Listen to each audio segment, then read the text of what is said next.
Current position somewhere. Distance to destination quite lots. Things were going fine the first few months. Life support worked, the hydroponic systems were nominal. It was exactly halfway into the voyage, let's say, the problem started. An atmosphere alert woke me in my cabin. Stars were visible, we must have fallen back into normal space. I climbed into my hazard suit as per protocol, then radioed the bridge, but got no reply. I ventured into the corridor. A few academics were discussing something in a huddle. "What's this all about?" I said. "A question humans have been asking for millennia," replied a philosopher. "No," I said, "what's happening to the ship? There was an alarm. You should be wearing your hazard suits." A political scientist said, "Should is a moral prescription, and you have not yet justified your authority." Had they been drinking? No, they stood up fine. "We should all go to the infirmary to get checked out," I said. They followed me, but one straggler remained behind by the airlock, an astronomer. "This way, please," I said. "It's so big out there," he murmured, staring through the porthole. "The main drive must have shut down," I said. "Let's go to the infirmary, yes?" "What if those stars are just a projection?" he murmured. "They're not," I said. "Or a hologram, or some classified technology we don't even know about yet." "Space," I said. "What if space is a hologram?" "Can you prove it isn't?" he asked. "No." "Could anyone?" "Yes." "Further empirical investigation is needed," he declared. "Sure," I said. "Take a stroll outside and see if that's empirical enough for you." He got into the airlock and depressurized it before I could stop him. His frozen body floated past the port window. I stared in horror for a while at his petrified dead eyes. Then the philosopher said cheerily, "What if that was a hologram too?" "Possible," the biologist agreed. "Let's run the experiment again and check for anomalies." "What the I said. "Something is very wrong and you all need to come with me to the infirmary." "And who are you, the captain, huh?" one said. "No," I said. "Why would I be the—" "Yeah, why not? I'm the captain." They exchanged a confused glance, looked me up and down, then began saluting with sincere gushings of, "Sir, it's such an honor to meet you." The infirmary was bedlam, crew and academics swinging from lampshades, disassembling medical machines with hammers. I found the chief surgeon. Thankfully, she was wearing a hazard suit. "Something is wrong with the crew," I said. "Don't I know it," she replied. "I found these 3 in the corridor," I said. "There were 4 originally, but yeah. I've never seen hysteria like this. Could they be hypoxic?" "Oxygen is normal," she said. "It's not hypoxia. I'll examine them." I brought the biologist to her. She helped him onto a table and shone a light into his eyes. "Reflex is normal," she said. "Pulse is good. Nurse, fetch some bananas." She peeled one and fed it to the biologist, then handed me the bunch. "1 in the morning, 1 in the evening, he'll be fine." "Potassium deficiency?" I said. "Oh no, he's hungry." "He's not hungry, I just watched one of them space themselves out the goddamn airlock." It was then that I noticed the left glove of her hazard suit was missing. "Look," I said, "I really don't want to be rude, but you've clearly been exposed to whatever this is. A contagion or an ammonia leak or something." "A contagion," she said. "I think so." A dim flicker of sense seemed to pass over her face. She nodded and said gravely, "We'll switch to emergency protocols." "Perfect," I said. "What do I do?" "Go to the galley." "Yes," I said. "Find the main pantry." "Yes," I said. "Fetch as many bananas as possible," and back into the corridor, and the situation was degenerating further. Full-on fistfights breaking out now. Another frozen corpse passed the starboard window. The radio room was signposted, the door open. Inside, a technician was listening intently to something on headphones. "And how are you feeling?" I said. "Oh, I'm fine," he replied. He offered me the headphones and added with a terrified stare, "But there are tiny people trapped in here." I grabbed a headset. The radio frequencies were anarchy, all static or yelling. A man at the X-ray center reported some kind of solid white parasite had infiltrated his body and he was doing his best to remove it. "That's your skeleton," I said. "My skellington," he whispered. "Skeleton," I said. "Ella, there's no ing. Just stay there. Hopefully I can—" The wail of an axle grinder rang out, followed by screaming. Then the line went dead. Someone banged on the door. I opened it to a gaggle of archivists. They stared in open horror at my hazard suit. "Are you an extraterrestrial?" one demanded. "Sure, yeah," I said. "My name is Exurb1a, and I am most displeased with your behavior of late. Do any of you have the emergency frequency code?" Someone produced a piece of card with a shaking hand. "Thanks, be good to each other," I said, and resealed the door. The emergency frequency was just static. I strongly considered spacing myself. At last, incredibly, a distant voice came on and said, "Is someone there?" "Yes," I said. "Who's that?" "The narrativist. I'm on the bridge." Narrativist, I thought. That wasn't the profession on the crew roster. "Are you wearing a hazard suit?" I asked. "No, the bridge is on a separate ventilation system. No one was affected here." "Thank God." "Listen," he said, "most of the bulkheads are emergency sealed, but you're at comms, right? That's not too far from ventilation. We can fix this." "What do I do?" I said. Is there a portable radio? I found one in the desk. Good, he said. Tune it to this frequency. I'll guide you. It won't take long. I unsealed the door again to 50 or so bowing crew now. Zorbalon, they cried. We've been good to each other. What is your next decree? Crunchy peanut butter is best, I said. Under no circumstances tolerate people who fecklessly mispronounce words. There's no ing in skeleton, no x in espresso. God's willy. They bowed lower and muttered holy chants amongst themselves. What's going on there? The man who called himself the narrativist said over the radio. It's fine. Straight down the hall then. We need the antidote first. Deck 5 and a pack of anthropologists were stripping down to their underwear and brandishing curtain poles. Excuse me, I said. What the hell is this? We demand the absolute abolition of technology, one said. This craft, its machinations, they are anti-human. This craft is the only thing keeping us alive, I said. Can you all just stay calm until I give you the antidote to all this? They screamed and raised their curtain poles. I fled. In the next corridor, a few mathematicians were climbing into mech suits. What do you think you're doing? The anthropologists have gone mad, one mathematician said. We can't have backwards ideologies infiltrating the pantheon of reason. No, it's fine, I said. It's just group hysteria. I'll fix it. And then what? She said. What if the ideas take hold? What if reason collapses entirely? Do you think killing people in the name of reason is a reasonable thing to do? I said. Primitivist heretic, she cried. They came after me too. What is this? I asked my disembodied friend on the radio. Worse than you know. What's your security clearance? Janitor level? I said. What? I mean, I'm a janitor, so if you know any secrets about window cleaner, I'll keep those real good for you. He was silent a moment, then said, This isn't just a colonist ship. You don't say. It's a pacification mission. The colony world we're bound for, they've been making rebellious noises for years now. The governance thought it was time to put them in their place before a proper uprising happened. A corporal stepped out from the corridor and pointed a dagger in my direction. Have you made your bed? He screamed. Yes, I said. Have you cleaned your boots? Have you sworn allegiance to your respective sovereign territory? 10 times before breakfast, I assured him. He examined my dirty shoes, yelled, Liar! And came at me with the dagger. We played cat and mouse for a while through the CO2 filters and I threw him off eventually. It's the logothesia, said the narrativist. The logo what? It must have gotten into the ventilation system somehow. The latest in psychological warfare. It's an airborne nanoagent. Doesn't damage the combatant, no memory loss. But, I said, but it resets their narrative frame to 0. Narrative frame? Belief structure. Then it's not working. Everyone's gone wackadoodle, I said. The gas is working fine. It was just deployed too early. I said, but how is that even a remotely useful weapon? And darkly, suddenly, it hit me. You were going to release this on the colony world when we arrived. Yes, the narrativist said. No fighting, no resistance, just complete worldview collapse. The first few minutes of inhalation are critical. The subject must be provided with a replacement narrative, else they'll invent their own, usually something ridiculous. And inventing a replacement worldview for them is your job, I suppose, I said. Mr. Narrativist. Yes. What was going to be the new narrative for the colonists, I said. Glory to the Empire, keep daft and carry on. Something like that, he said. There's not much time. The bridge and the outer ring of the ship are on a separate ventilation system.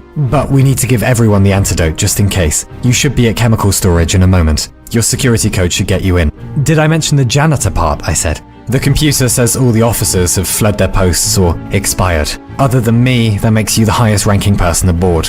I coded the door. He was right about the sudden promotion. It slid aside.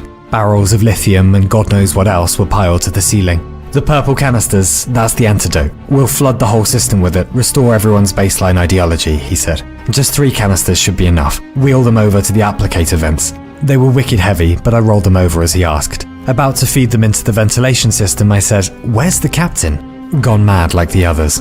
It's just you up there. There isn't time for explanations. Is the antidote connected?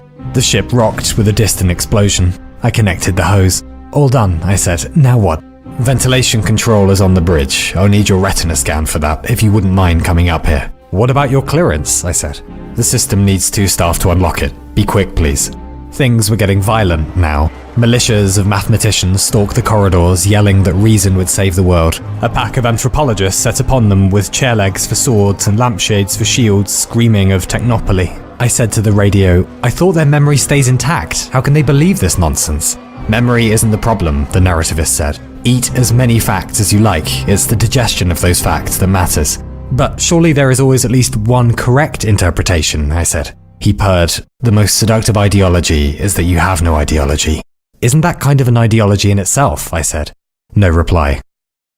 I pushed on, through the swimming baths where crew were being baptized and drowned alike in the name of Exurb1a and— "Wait, what's this?" I said. "Exurb1a has returned," they cried. "Oi, are you doing a cult?" I said. "Yes," one replied. "And drowning those who mangle pronunciations?" "I said to be good." "You said to be good to each other," one of the crew replied. "Those who make elementary pronunciation mistakes are not of our ilk." "I obviously meant to be good to people in general," I said. "Well, you should have been more specific in your wording." "I was wrong then. No more killing, alright? Do I have to spell out every tenant of this to you?" There was a long silence. Then someone said, "Tenant? That's a lodger. Don't you mean tenet?"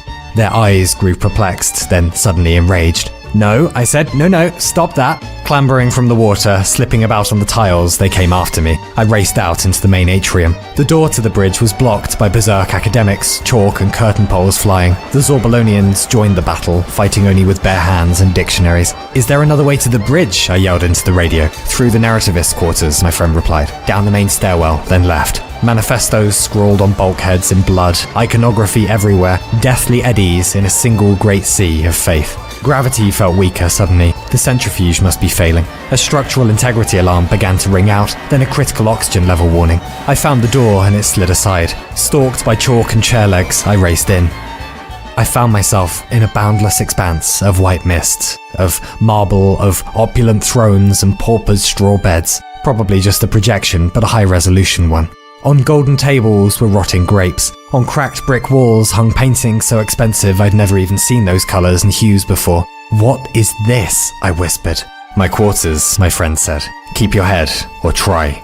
I walked in no direction, forward if that was forward, passing frozen facsimiles of churches holding mass, robed devotees prostrating before fallen prophets. I passed great mechanisms that shot refulgent beams of light into the heavens, and devotees prostrated before those things too, though they wore white coats and medals about their necks. "These are your quarters," I said. "Just so," he replied. "What I do takes a certain clarity of mind, let's say. I am afforded affordances for that." In the far distance fluttered national sigils and planetary flags, and below them marched armies, marched pilgrimages, marched robots and beggars, all of them bound for some inscrutable point in the distance so bright I couldn't look directly at it. "What is all this?" I said. "Ideologies," he replied. "All the ideologies of the empire, of every empire, superstition, scientism, all of it." "Why?" "To do what I do, I must remain objective," he said. "And the most seductive ideology is that you have no ideology." "Isn't that a kind of ideology in itself?" I said again. "No. Narrativists are genetically engineered for ideological immunity. We're endeared in no direction, not towards our families, not against our enemies. All mythic systems are equal to us. Absolute objectivity." "You believe in nothing," I said. "The blind don't see black, they just don't see. I don't believe in nothing, I just don't believe. I'm neurologically incapable of it." "Then you use all that objectivity to cook up new narratives," I said, "to pacify rebel populations. You and your precious logothesia." "Sometimes. That's horrific." "Maybe, but we are the horrors the Empire's peace is founded upon." The beggars and robots were distant now, marching at a constant pace. Many fell, perhaps from exhaustion, perhaps from despair, and their brethren trampled atop them, walking always, constantly, towards that great, blinding light. "Where are they going?" I whispered. "To the big better," the narrativist said. "To the always better, to that one right thing hidden beneath all the wrong things." "God," I said. "Maybe, or no God, or a final theory, or the end of all theories. The promise that tomorrow things will hurt less than today." The light called to me, beyond language, beyond reason, towards the place where everything must be better, I hoped, where one could lay down the burden of fearing that this was all as good as it gets. Refuge from desperate uncertainty, respite from the always snapping jaws of a world that both didn't care enough and cared too much, delivery from the ancient promises that had never delivered, and I felt my body drawn in its direction, watched my feet begin to trudge towards it. "You won't like that," my friend said. And sure enough, as I neared the light, my feet began to warm, then burn. I cried out, tried another route, but same again. The floor was aflame. "It's a test, you see," the narrativist said. "A reminder not to go near the everything promise." "God, why?" I said. "Because deliverance is the only promise that matters, and I must be reminded daily that it is not promised to me. Narrativists are the only creatures prohibited, else we'd become just as ineffective and wayward as you animals." I went to rebuke him, but he said, "Focus on my voice. The elevator to the bridge. It's just ahead now. Focus." I so desperately wanted to keep walking towards anything better than the mundane always of a future that looked like the past, of status and stasis and the oversaturated satiation of every meal only leaving one hungrier, the soporific cavalcade of atom bombs and lemonade and focus, he snapped. Sense, suddenly, cursedly. I watched the pilgrimage vanishing into the light, then vanish. If they had ever existed at all, they were gone now. The elevator was just ahead. It span up, and there, in its glittering majesty, was the bridge. A bald man of indeterminate age was sat in a captain's chair, looking out on the stars. "How do you do?" he said, with the voice of my friend. "You can take your hazard suit off now. I think I'll keep it on for a while, just in case." "As you like," he said. His face betrayed no emotion, elated as a rock, his eyes watching the galaxies in perfect indifference of their grandeur. The oxygen alarm began to grow more urgent. I glanced at the system status. "Why is the main computer disabled?" I said. "It controls life support." "Safety measure," he replied. "Your retinal print, please." I looked into the scanner. It seemed to accept my eyes. "Doesn't the system need your retina too?" I said. He ignored this, only bowed deeply in gratitude. Distant fans began to whir as the bridge filled with fogs of gas. "There," he said. "The nanoagent should be making its way across the entire ship now." "The antidote, you mean?" I corrected. "Antidote," he said academically. "From the Greek daidonai, to give, and anti, against. Literally, to give against." "Okay," I said. "What is this antidote giving against, though, do you imagine?" I said. "Through the bridge door, I saw the great armies still fighting, beating one another into submission. Will they stop that soon?" "If we give them a reason to," the narrativist replied. "Okay." The oxygen alarm blared louder. "In any case, we need to turn the main computer back on now, otherwise we'll suffocate." He took another large breath, sighed favorably, then murmured, "When I was young, my mother told me that the stars were angels' eyes watching over us." "Yeah, but they're not," I said. "Turn the main computer back on, please." "When I was young, my father told me the oceans were the tears of gods, tears they cried upon seeing how beautiful their worlds were." "Maybe," I said, "it might all just be water, about the computer." But when I looked, there was no magic to be found. The world was but blueprints and protons and mud. What a thing. Prohibited from belief. He took another gulp of air and looked terribly satisfied. "But I see it now, or I believe that I believe I do. To look upon the cosmic eyes that watch, to staunch the cosmic tears that fall." The armies only grew more incensed in their fighting. The oxygen alarm began to ring desperately. "There never was an antidote," I said, realizing now. "It depends what you consider an antidote," he replied. "And now the logothesia is everywhere, and you're breathing it too. Why?" "They locked me out of ventilation control halfway through the procedure. How lucky then that I found you." "You're out of your mind," I said. "A matter of perspective. Some things are beyond perspective." "Nothing is," he said. "Walk left of here 400 years and you'll reach a planet where the inhabitants worship a bronze centaur, forever pacified by the thought of his return, and they are happy for that. Walk right of here 700 years and you'll reach a planet where the inhabitants only worship themselves, cities of mirrors they can barely tear themselves from, and there's no time for war or uprising, and they are happy for that. I did these things, manufactured a stillness of their hearts, but a torture accompanied it, a stillness that I could not believe, as an author barred from reading his own work. It was too much, their stupid smiling faces, their opiate bliss. It's a wonder you don't all go mad from joy with the narrative tricks you play on yourselves." "My God," I said, "you wanted to know what belief is, and you've sabotaged the entire voyage for that." "This is a new voyage," he said. "We're going inwards." "Not without oxygen," I said. "Not if the ship is in bits. You know belief ends where data begin, right?" "That was the old way," he said. "We're going to try a new one." "No," I said. "The crew didn't agree to this. Daydreams of grandeur won't do it." And he said, "But isn't beauty truth and truth beauty?" And I said, "Nothing pretty about cow shit, but that's real too." And he said, "6 blind men only know one part of the elephant." And I said, "But there is still an elephant." And he said, "Half a truth is often a great lie." And I said, "Yeah, and sometimes it isn't." And he said, "But surely there's more truth in deception than faithful tellings could ever muster." And I said, "No, and I don't even think that's a quote. Some stuff is real, otherwise it's just lying. Oxygen is real, as is how we're running out of it now. Your belief that isn't happening will do very little to change that. Give me control of the damn computer or we'll suffocate inside of an hour." He ignored this completely, said, "You're wrong." Belief is the foundation of reality. No, I said. Reality is that which, when you stop believing in it, doesn't go away. And do you believe that? He asked. Of course. Then you do start with belief. Oh God, this is pointless, I said. You'll say anything to be right. And he said, what if humans don't need oxygen at all? That we're smarter and purer for breathing nothing? I can't argue with you if you aren't even willing to concede the most basic facts about reality. Why would I lie about this? Who do you think I'm working for? Big Oxygen.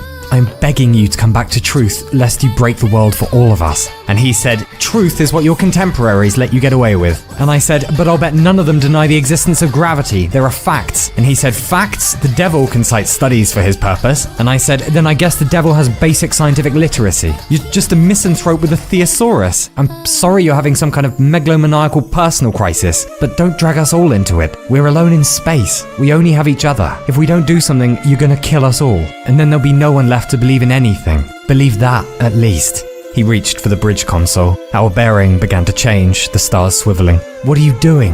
The stars settled again, our new course set. We were pointed into a patch of boundless black. He started prodding at the pseudospace controls. There's nothing out there, I said. Not for thousands of light years ahead. Where are we going? Beyond, he said. There's enough logothesia on board for a whole planet. We'll use as much as we need, and each day we'll breathe it in and start our beliefs anew. The pseudospace generator began to come to life, sending a shudder through the hull, beginning our acceleration. I said, please don't be a child. We all live here, and we're almost out of time. Time, he said. On Monday, we'll believe in dragons. On Tuesday, we'll decry superstition. Wednesday, we'll assert the purity of love. Thursday, the catharsis of hate. On Friday, we'll believe in everything. Saturday, nothing. And on Sunday, we'll rest. Too fast then, approaching hypergeometry. The struts began to buckle, portholes began to crack, trembling with blueprints pushed well beyond their limits by an incompetent pilot. And above, the blinking warning lights of the control panels, of the wailing of danger sirens. There, the narrativist floated, his nose pushed to the glass of the bridge, waiting for that great beyond, whether invented or discovered. You've killed us all, I said, and like the incompetent scorpion on the frog's back, you'll drown too. The acceleration was becoming too much, the crush of G-forces pushing blood from the brain and sense from the senses as we approached oblivion. And there, on the floor, below the fog of befuddling gas, before the promise of coming death, I lay down in defeat, for there was nothing left to do. And then there was only nothing.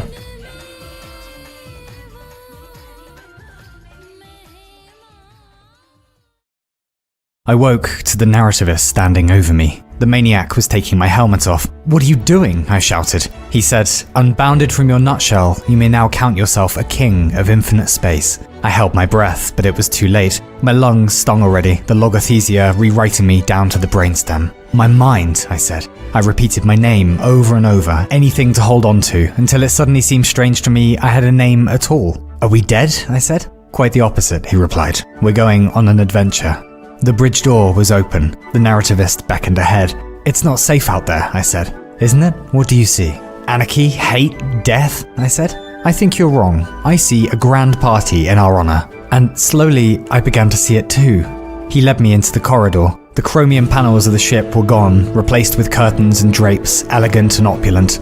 Is this real? I said. Is anything? But the oxygen, I said weakly. Oxygen levels vary naturally, he said. But I feel like they're about to vary really badly. Isn't that a fact? We're going beyond oxygen, beyond facts. All your life, you've been tyrannized by so-called facts. But I ask you, what if the world were as we wish it to be? What if red was blue and 5 was 2 plus 2? What if those aren't fights amongst the crew but dances? What if all the oxygen is evacuated from the ship and we find we've been lied to our entire lives by the powers that be, and that brains actually function better without air, like a brave fish out of water, or Samson finding he is only stronger without his hair? What if that terrible shuddering is not the miscalibrated pseudospace generator about to explode as we jump to pseudospace, but an orchestra tuning up for the greatest symphony ever played, and you and I find ourselves the guests of honor there? The stars began to dissolve, everything fading to diaphanous hypergeometry as pseudospace embraced us. Our course poorly set, but perhaps none of that mattered now. And my friend said, what if we were never on a voyage, but instead attending a great and grand ball of infinite plenty? What if we can eternally play make-believe, thereby delaying the end of the world, if we only believe hard enough that the world isn't ending? What if you and I are destined to ride in unfettered bespoke figure eights, upon noble beasts on limitless beaches, pushed softly on by the wind of the truths we create?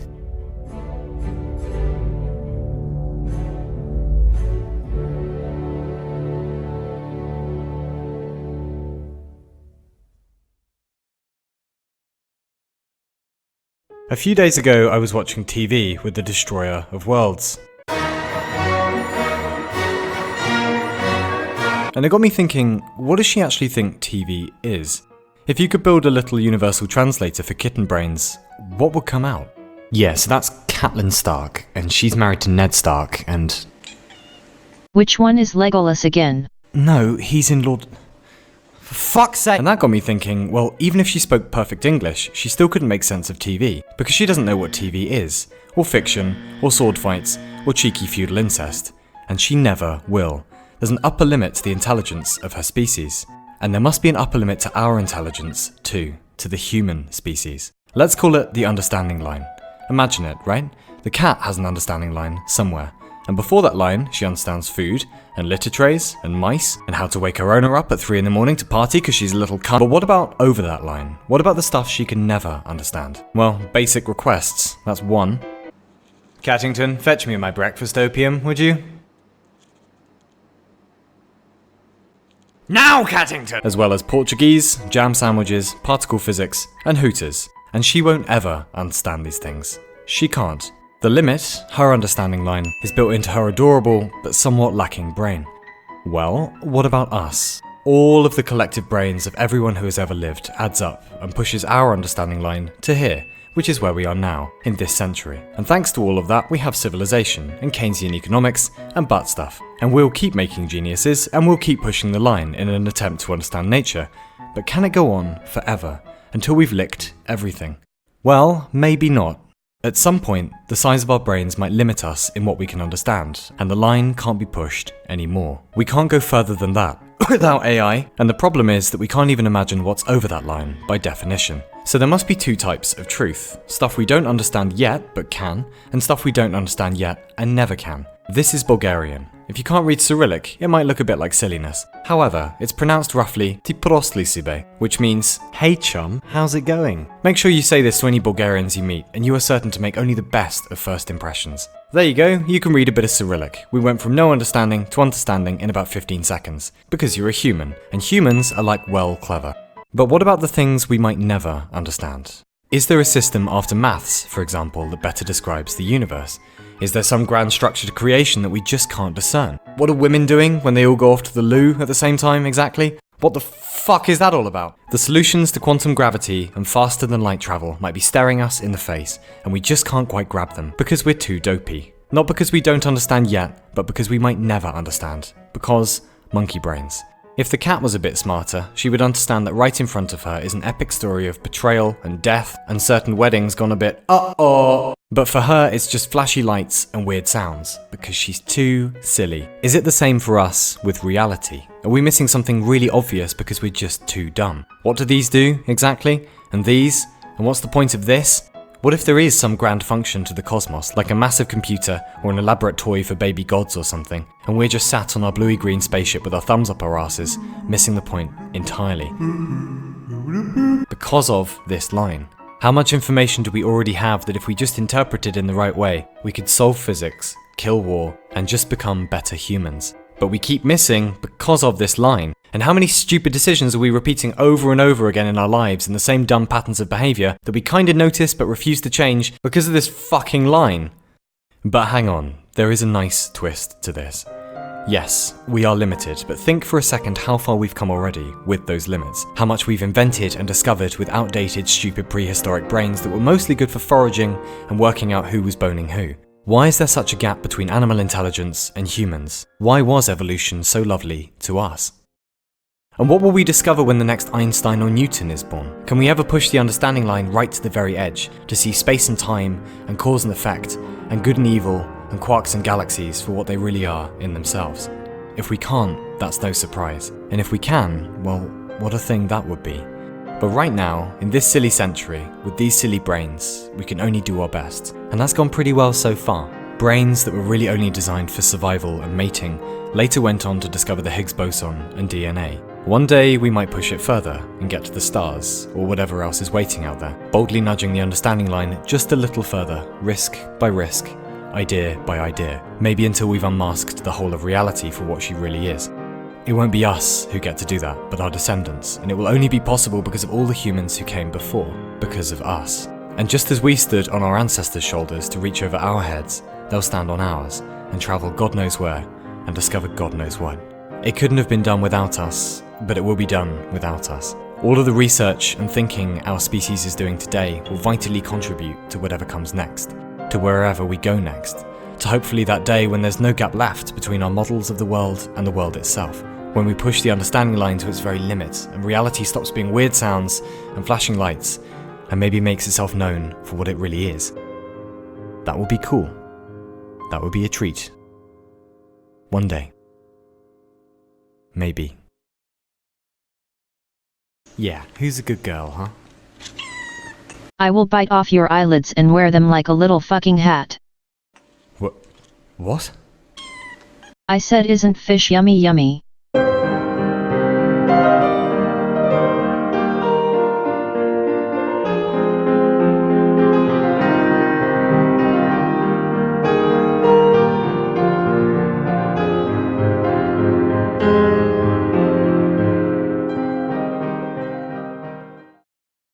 Are you worried about the future? Are you concerned for your species' survival? Are your tentacles lacking wetness or even chapping slightly? Well, for the last one, try Octomoist. Octomoist. Moistness when it matters. Not suitable for heptapods. For the first two though, well, it's time to play another game of Wheel of Future History. Our next contestant today is called... Fuck are they called? Yes, humans. Yes, well, come on up then, don't be shy. Yes, big hand for the monkeys, big hand. Yes, that's enough, shut up. Right, humans, you know the rules of the game, do you? No? Well, the main aim of Wheel of Future History is not to go extinct as a species. Your species, well, let's just say things are about to get a little bit bumpy. Now, Marjorie here, Marjorie, wake up, you lepton! Is going to give the Wheel of Future History a spin and find out where the human species is going. Could be amazing, could be mega shit. So let's see what you could end up winning. Well, firstly, there are the utopias. They come in several flavours. There is technological utopia. You might master automation, relieving all humans of labour jobs, banishing any need for human employment, allowing your species to, well, pursue whatever they want to. Robotics and algorithms will tend to almost all unwanted work and facilitate blissful daily living. Since there'll be no scarcity, there will be almost no conflict, meaning war vanishes and humans live perpetually in peace forevermore, mostly eating nice food, reproducing very loudly, and having a jolly old time. Okay, I hear you ask, but will there be dogs? Yes, there will. There's also AI utopia. Machine intelligence is able to assist, if not take over, a number of human projects, including science, design, administration, and diplomacy, and streamlines and improves each area respectively, and radically raises the general global standard of human living for all, and no Skynet shit. There's also scientific utopia. Aging is treated as an illness and cured, disease has also been eradicated, death has become voluntary, particle physics is finished, and a successful theory of everything unites general relativity and quantum mechanics. Called string theory. The origin of biology is understood, toast no longer falls butter side down, consciousness is explained scientifically, the mechanisms of reality itself are now out in the open, and your race is no longer a bimbling pack of confused idiots. No offence. Then there's ecological utopia. Your species begins living in harmony with nature, stops being dicks to the planet, and returns to a subsistence way of living in conjunction with high technology. Industry still exists, but is entirely sustainable, and Mother Nature is allowed to reassert her sovereignty over the planet. Everything is kind of organic, but not shit and hipstery, just nice. Political utopia. Political conflict is rendered pointless, and citizens never have to worry about their offspring ending up in wars. Governments are able to put their energy and influence into improving the welfare of their own citizens, and the world goes full on Scandinavian.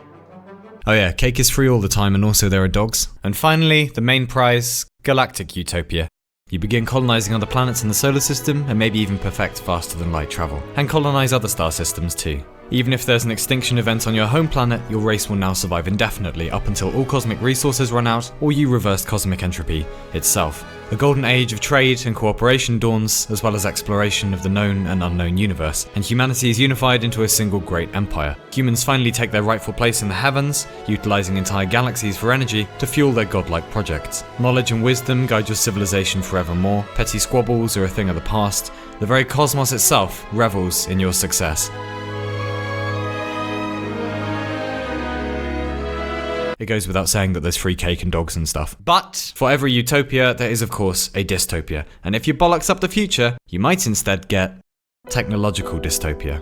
Technology is instead used for controlling populations, including constant surveillance and mass misinformation. No one is considered an authority on anything anymore. Possibly humans are genetically engineered in such a way that they cease to be human, or most of their functions are outperformed by machines. Humans are obsolete and miserable, and technology serves to enslave rather than liberate your species. AI dystopia. Artificial intelligence either commandeers or subverts human history and does not have the species' best interests at heart, or is too powerful with not enough safety parameters. In short, everything is either miserable or thermonuclear, and game over for the entire species. Ecological dystopia. You mess up the planet to the point of no return, overfish the oceans, ruin the atmosphere, etc. Earth is no longer capable of supporting mammalian life, and extinction ensues for your entire species. Political dystopia. Either Earth becomes united by a single tyrannical government, or most governments turn tyrannical, but in any case, it's horrific, and politicking has been perfected to such an extent that no one can effectively rise up against it. Possible lasting famine, enslavement, utter depravity and ruin for the species with no hope of recovery. Or the non-galactic scenario. Humans never bother with reaching other planets, let alone the rest of the galaxy. A single mass extinction means total obliteration for silly petrol monkeys, and a human space empire is never constructed. Mankind goes gentle into that good night. Wild animals reclaim the cities, satellites fall back to Earth, and within a few thousand years, passing extraterrestrials wouldn't even have an inkling your species ever existed, let alone flourished for a time. And there are a few other scenarios, of course. Maybe you merge with technology to become a cyber species, or there's a Nickelback revival tour, or political collapse returning you to the Dark Ages and never recovering, or you use genetics to elevate other species to the level of human sentience and immediately regret that decision. Dolphins fucking hate you, by the way. Or you create simulated reality that's so convincing and malleable, humans mostly lose interest in actual reality, assuming this is actual reality. Or you reach the end of technology and find out that lots of stuff just isn't possible, and instead stay content with free cake and dogs and stuff. Which is alright. Or one of 10 million other disaster scenarios, economic, political, technological, whatever, meaning the obliteration of your species. And that is the wheel of future history. And those are the rules. So how do you go about winning, then? Well, that's a bit more complicated. If you can wield technology your ancestors never dreamt of, and use that power in a way they would be proud. If you can utilize your birth planet without destroying it, yet still take all that you need. If you can kill labour without killing ambition, if you can create administrations without giving birth to tyranny, if you can think as a collective without losing individuality, if you can expand your reach without diminishing your integrity, if you can unravel nature without thinking yourself smarter than her, if you can tame the elements without subverting them, if you can build your homes on distant worlds while still taking care of the home you evolved on, if you can safeguard for future generations without forgetting those who came before, if you can accept your violent past while still fostering your galactic future, if you can spread across the stars without your empire spreading too thin, if you can take to the galactic stage without forgetting your lines, then yours is the cosmos and everything that's in it. And more than that, then you'll be a mankind, my son. Then you'll be a mankind. Well, it's time. Marjorie, spin the wheel, please. So, good luck. It's been an absolute pleasure watching you develop as a species, I guess. And you know, petrol monkeys, you've done some pretty stupid shit over the years, but there is cause for optimism. Because despite all of your idiocy, you've still somehow managed to find the time for...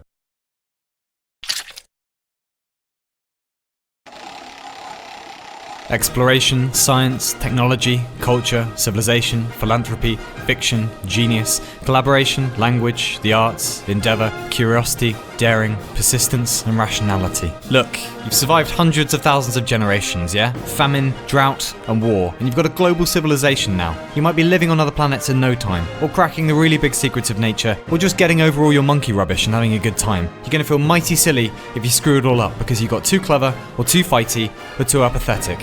What do you think those are? They're not window dressing, they're an invitation. But you have to behave yourself until you get there, alright? For the sake of everyone who came before, and everyone who will come after. There may not be another chance now. Don't fuck it up, monkeys.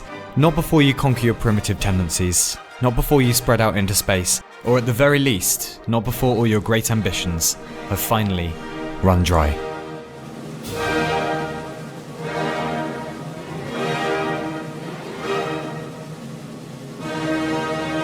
And speaking of dryness, Wheel of Future History is proudly sponsored by Optimal.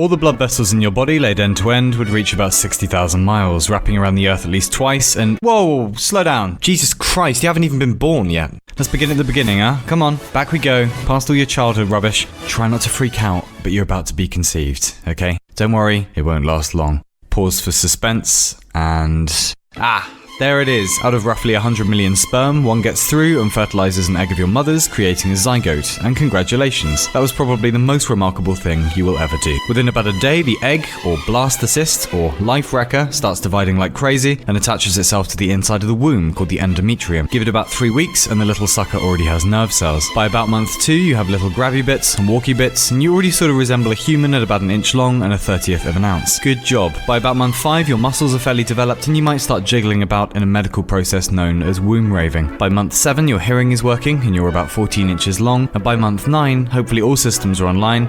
Vision, check. Movement, check. A general sense that you know better than your parents for the next 25 years despite total ignorance on literally all matters. Double check. And you're done cooking, and much to the world's horror, you are born. Welcome to life, get lots of sunlight, don't eat the yellow snow. Off you go then, good luck, you'll fucking need it. And gosh is your body clever, you're probably made of at least 30 trillion cells, which come in about 200 flavors. For example, white blood cells, neurons, fat cells, red blood cells, somatotropes, lactotropes, thyrotropes, TV tropes, Merkel cells, helper T cells, suppressor T cells, model T cells, unipolar brush cells, relative and absolute cells, and gametes. And then there is spermatozoon, which was only included because when I discovered the word about a week ago, I almost dirtied my undergarments. Spermatozoon! Sometimes cells collect into organs, directed by DNA. Organs form systems. There are about 10 systems going on all at once in your body. Nasty stuff first. There's the renal system, which is made up of the kidneys, ureters, bladder, and urethra.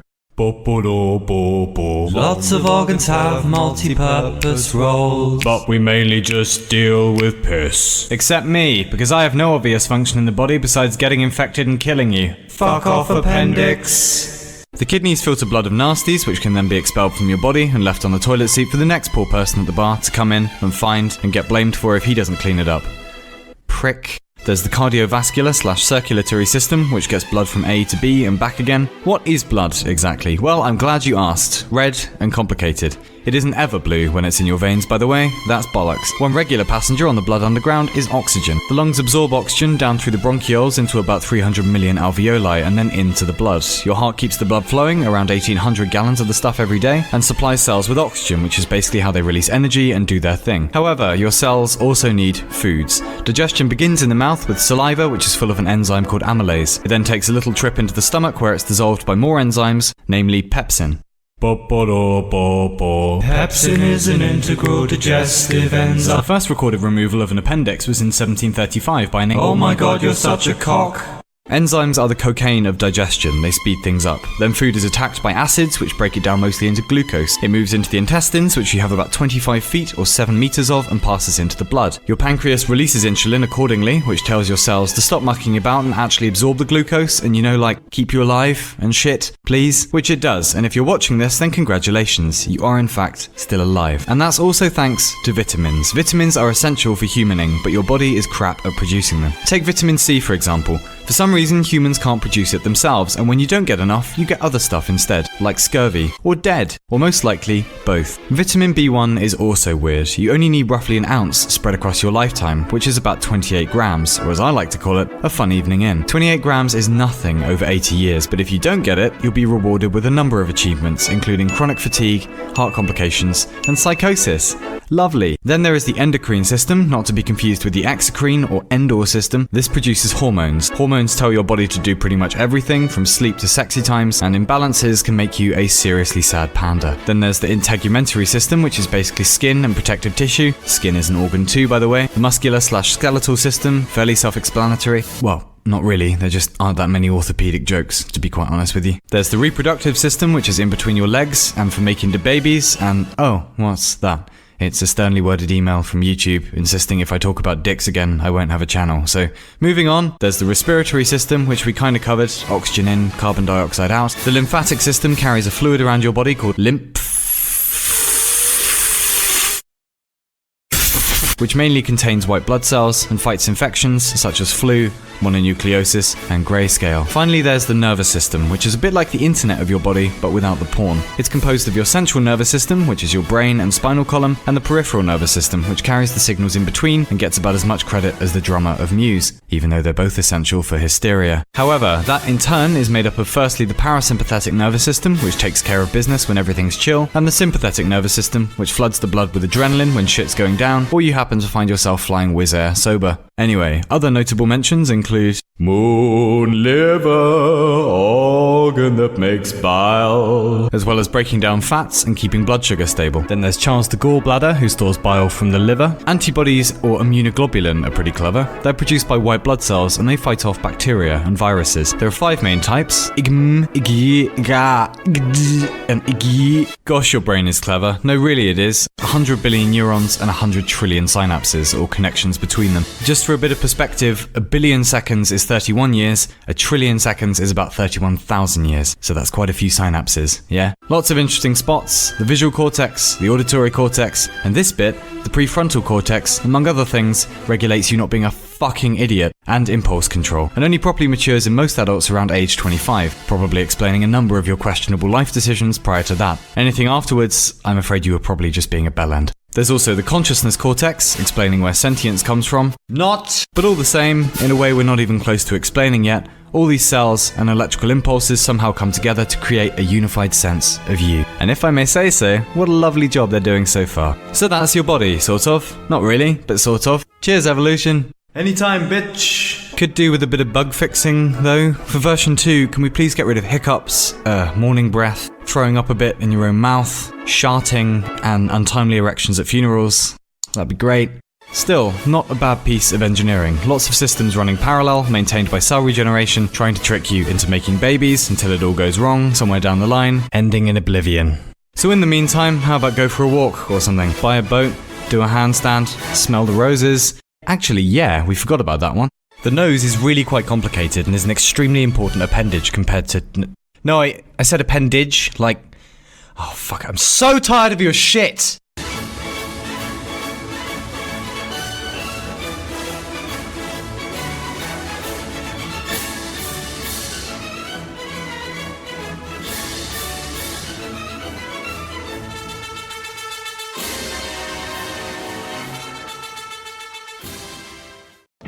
It's funny, isn't it? We got all of this technology, we got all of these clever machines, but if anyone actually asks, like, how does any of it work? At all? Often the best reply you'll generally get is, yeah, well, probably someone built a box and a wizard's bluffed in it, and now it's magic, and that's how technology works. Everything's just made of wizard jizz. And that's cool, but yeah, I just want to put a bit of an alternate answer out there that, like, yeah, technology is really complex, and the world is really complex, but overall, as it happens, actually, the world isn't wizard jizz, technology is not magic, it's just scientists on acid or applied mathematics. And every piece of technology, from satellites to shoes, started in someone's fucking head. For example, segways, not magic, Physicola, not magic, spacey science place, not magic, magic marker, not magic. It all just relies on foundational physical principles, which we'll briefly discuss now. Hey, this sure keeps time good, right? Is it clockwork or what? Is it just tiny dragons all tapping their talons to EDM? No, it's quartz. And we know if you electrify quartz, it puts out regular vibrations. And we know 32,768 of these vibrations is a second. So if you build a circuit that counts those vibrations, you can keep accurate time. And you just multiply these together until you get hours, days, and years. All thanks to little white crystals that aren't magic. Hey, not all that shabby. Is this some kind of wizardry? Nope, just good fucking science and piezoelectricity. Or, yeah, computers. That has to be magic, right? No. Get sand, purify sand, make silicon ingot, make them wafer thin, do some fancy ion shit, then etching, electroplating, layering and stuff. And now what you've got is a little slab of silicon packed with transistors, which are really just tiny little electricity gates. And you put them all together in such a way that they form an electronic mind, consisting usually of stuff what goes in, control thing, thinking thing, stuff what remembers shit, and stuff what comes out. A computer is just a little prison for electrons where we train them to solve problems really quickly. And this all relies on the principles of subatomic physics, meaning that the most common use of quantum mechanics in the 21st century is undeniably, most likely, demonstrably, pornography. How does that fly? It's simple, right? Air under wings makes a wing glide, right? Throw in a big fucking spinning thing, right? And if not, maybe some wizardry? No. Flight's a result of a difference in pressure above the wing versus below the wing. And the cool thing is that if you make sure the pressure is higher below the wing than above, then low, yo, that's flight, right? Yeah, also, what the hell is an engine? Well, internal combustion is essentially the process of turning fuel into motion using fucking explosions. In a 4-stroke engine, gas and air go into the engine, and the gas and air is squeezed into an itty-bitty space, a little spark starts a little explosion, forcing the piston to move, then the excess gas is released, and that energy is turned into rotational motion using a crankshaft. And this is generally thanks to gasoline, which is in turn thanks to dead plants from swamps millions of years ago, not dinosaurs, further illustrating that, like, the world isn't wizardries, just weird and prohibitive, and really technology is just nature we taught to do cool tricks. And to be honest, can you imagine how utterly miserable life was before we got around to using the scientific method? What's the meaning of life? And hey, why does my butt hurt? Just shut up, invent fire, and get the fuck in the hut, Bert. Then die prematurely from an easily curable infection. Got a problem? Tough luck, baby. Natural selection. Complex is not a synonym for magic. Everything works somehow. Like a radio. What kind of Harry Potter shit is that? Well, first of all, just imagine the universe is made of interactions, because it is. And one of them is electromagnetism. And what radio is a certain wavelength of that. And if you vary electric current through a wire, you can create vibrations in the electromagnetic field. And if you have something that can pick it up on the other end and turn those waves back into sound, well, that's that. And those are just physical technologies. What about language? Well, currently there's about 7,000 spoken languages in the world. Some of them use grammatical gender, some don't, some are alphabetic, some are pictographic. But the one thing they all have in common is that if you learn one, you can read people's fucking minds. And this technology took thousands of years to build, and is basically the reason we have modern civilization. And it's not magic. Most language processing takes place in the cerebral cortex, we think. Adult native speakers usually know about 20,000 to 35,000 words, but there's plenty of people who speak multiple languages, so closer to 60,000 words or more. And did we find language at the top of a mountain, or in a drawer, or some shit? Oh no, clever dead people gave it to us. And talking of dead people, the difference between our ancestors and us, well, mainly reason and rationality. Look, there's a good story about Descartes. He was one of the fathers of the scientific method, basically. And one night he had a bunch of wacky dreams, and in one of them an angel came to him, apparently, and said, "The conquest of nature is to be achieved through number and measure, and that surely has to be one of, if not the most powerful ideas we've ever had. Scientific objectivity. Nature can be understood using mathematics, then controlled using technology. And as long as we remember that the world isn't in our heads, that the universe has a character, well, there may be no limit to what we'll one day be capable of with technology. Rationality is absurdly powerful. It's the reason we're not sitting around in our own excrement. It's the reason the average high schooler knows more about the world than the smartest human did not a few hundred years ago. It's the reason lots of us are living better than every emperor in history. And Jesus Christ, look what we've done already. Antibiotics, or moldy bread in essence, has probably saved about 200 million lives since it was discovered. Your phone has more computing power than all of the computers that NASA used to send humans to the moon. And scientists are now using lasers to listen to black hole collisions billions of years ago via distortions they left behind in the very fabric of fucking space-time itself. Wizards and witches do exist, and they cast spells called research, usually abusing a magic potion called coffee. And if we don't know everything yet, well, better to have questions you can't answer than answers you can't question, don't you think? And furthermore, man, I don't know if we mentioned this, but the world isn't wizardries, maths is where nature lives. Say, who got us to the moon? Was it witches or physicists? And if we met aliens, well hey, that'd be salient, but they'd still use technology, science and astronomy. We most likely weren't dreamt up by Zeus in his chariot. We started out as slime and a fucking precariat. The world is complex, but when you really look into it, even biology isn't magic. Not really. Abrupt ending so we can lead into the next musical section. You know, it's weird. We used to build stuff mainly to stay alive and to make other people stop being alive, but then we started building stuff to stop from getting bored, and then we started building stuff to work out how things work. And that is the kicker, because the more you know about how stuff works, the more you can build even more clever toys. And we're getting really good at that now. And my giddy aunt, are strange times ahead. Cue the synthwave, would you, Timothy?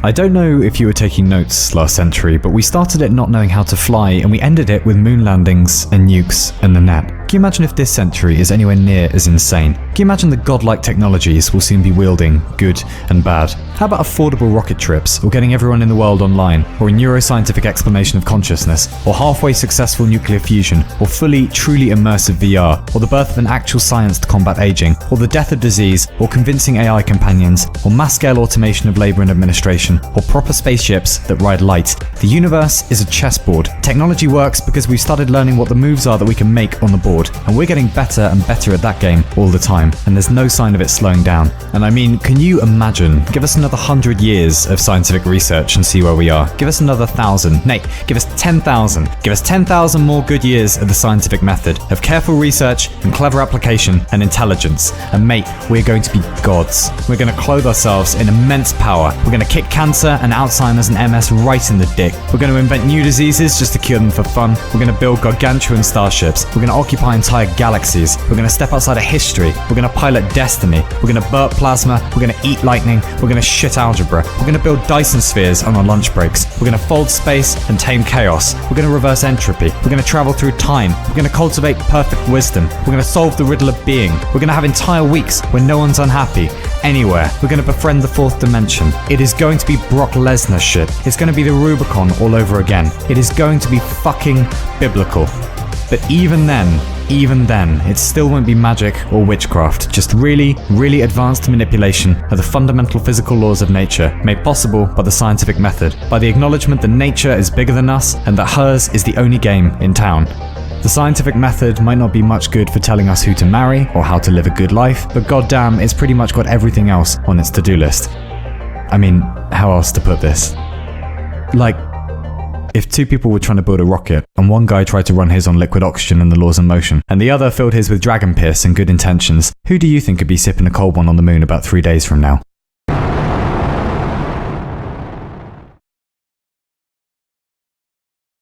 The world isn't wizard jizz. So congratulations, you've just been appointed as the Minister of Spacey Stuff and Tax Evasion. So one day you're chilling in your new office when you notice an email turns up from the Prime Minister himself. Well done on the new position, can't congratulate you in person, things are a bit taxing at the moment.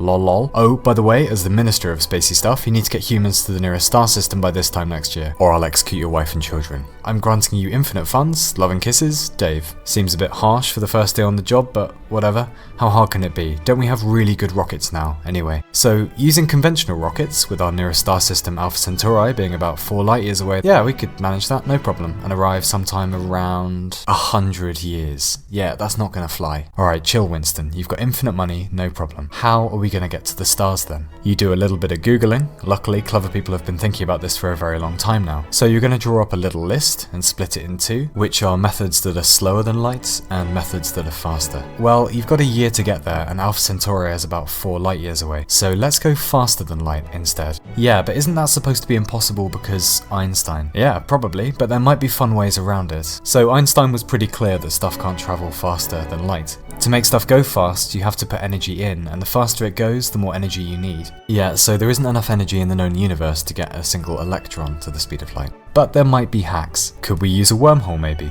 Well, yeah, there's some good maths behind it. There's also some good maths behind why a tortoise could beat Usain Bolt in a sprint, so best to be skeptical of good maths. But chances are to keep the mouth of a wormhole open, you're going to need some stuff called exotic matter, which we don't have any of at the moment. Also, keep in mind if you invent wormholes somehow, getting to the stars will be the least of your worries, because anyone with a screw loose could just start funneling energy from the sun into your bedroom. Any other good ideas then? Yeah, another quick Google search, you find out about a thing called the Alcubierre drive. Stuff can't go faster than light, but maybe you can bend the rules a bit. So you use exotic matter, which we don't have remember, to shrink the space in front of a starship and expand it behind it. This won't piss Einstein off, but it might get around his rules about speed because you're not actually accelerating matter. So the Prime Minister writes to you again, the tax scandal thing is blowing up a bit, need to lie low a while, I'll give you a few centuries to get to a star instead. Well, that's good, now we can use normal physics. So we've got standard rockets, which are fine, but will take a while to get to Alpha Centauri, like 100 years. Can't we just freeze the crew for the journey? Yeah, great idea, except that definitely brain damages people. Unless you want to go to Alpha Centauri so you can dribble at it, maybe that won't work so well. Well, how about we build a generation ship? You know, like in Pandorum, because that went really well for them. The first generation of the crew bring up the next generation and so on, and finally by say the 3rd generation, the crew arrive. Yeah, maybe, I mean, assuming there isn't a revolution or total psychological collapse like regularly happens problems on Earth all the time. Yeah, why not? But really, the problem here is the same with all of this stuff, which is, once again, bloody Einstein. We all know now that the closer you get to the speed of light, the more time slows down relative to you. So when you arrive at Alpha Centauri, maybe only a few years have passed for you, but decades might have passed on Earth. But hold your horses, there's another small, niggle. Even if you pull it off and we've got a galactic British Empire, how do you communicate? Some stars are thousands of light years away. Hi, we've run out of milk and we're not drinking black tea because we're not fucking barbarians, please send milk. Okay, full fat or semi-skimmed? What? Who cares? Fine, semi-skimmed. Organic or non-organic? Non-organic is fine. Supermarket stuff or like independent farm milk? What, it's been 7,000 years, Jesus Christ. Yeah, fine, okay, we'll sort it. So, is semi-skimmed the one with the green lid, or...? And yeah, one more spanner in the works then. Let's say you've got a few planets in your empire and everything's going great. How are you going to keep them loyal to Earth, exactly? Say one of them wants to declare itself independent. What are you going to do? Write them a strongly worded letter? Or say there's a revolution and they need backup. Yeah, no problem, help's on the way. Should be with you in about, 1 to 1,500 years. Put the kettle on, we'll be there pronto. So with all that in mind, maybe you should just step down and take a job at the Ministry of Silly Walks instead. Because it's just not feasible, is it? We're not going to the stars. We don't have the technology, energy, or ambition. And to be honest, maybe we can just give up with all of those other impossible things we want to do. Like crossing the ocean. Oh, we did that already. Bad example. Well, then, like, heavier than air flying machines. Oh yeah, we licked that one as well. Or getting to the moon, that's completely stupid. Oh wait. All of those things were supposed to be completely impossible. And they were, until we did them, obviously. We've got a pretty good track record so far, really. There are plenty of reasons to remain optimistic about travelling to the stars, even if it's a few centuries away. Hang back, take it easy, we'll probably work it out at some point. Maybe take a holiday in the meantime. Somewhere kinda tropical.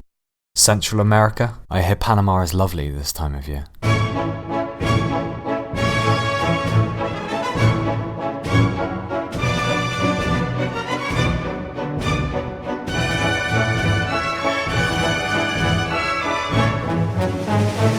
Horse walks into bar. Barman says, "Why the long face?"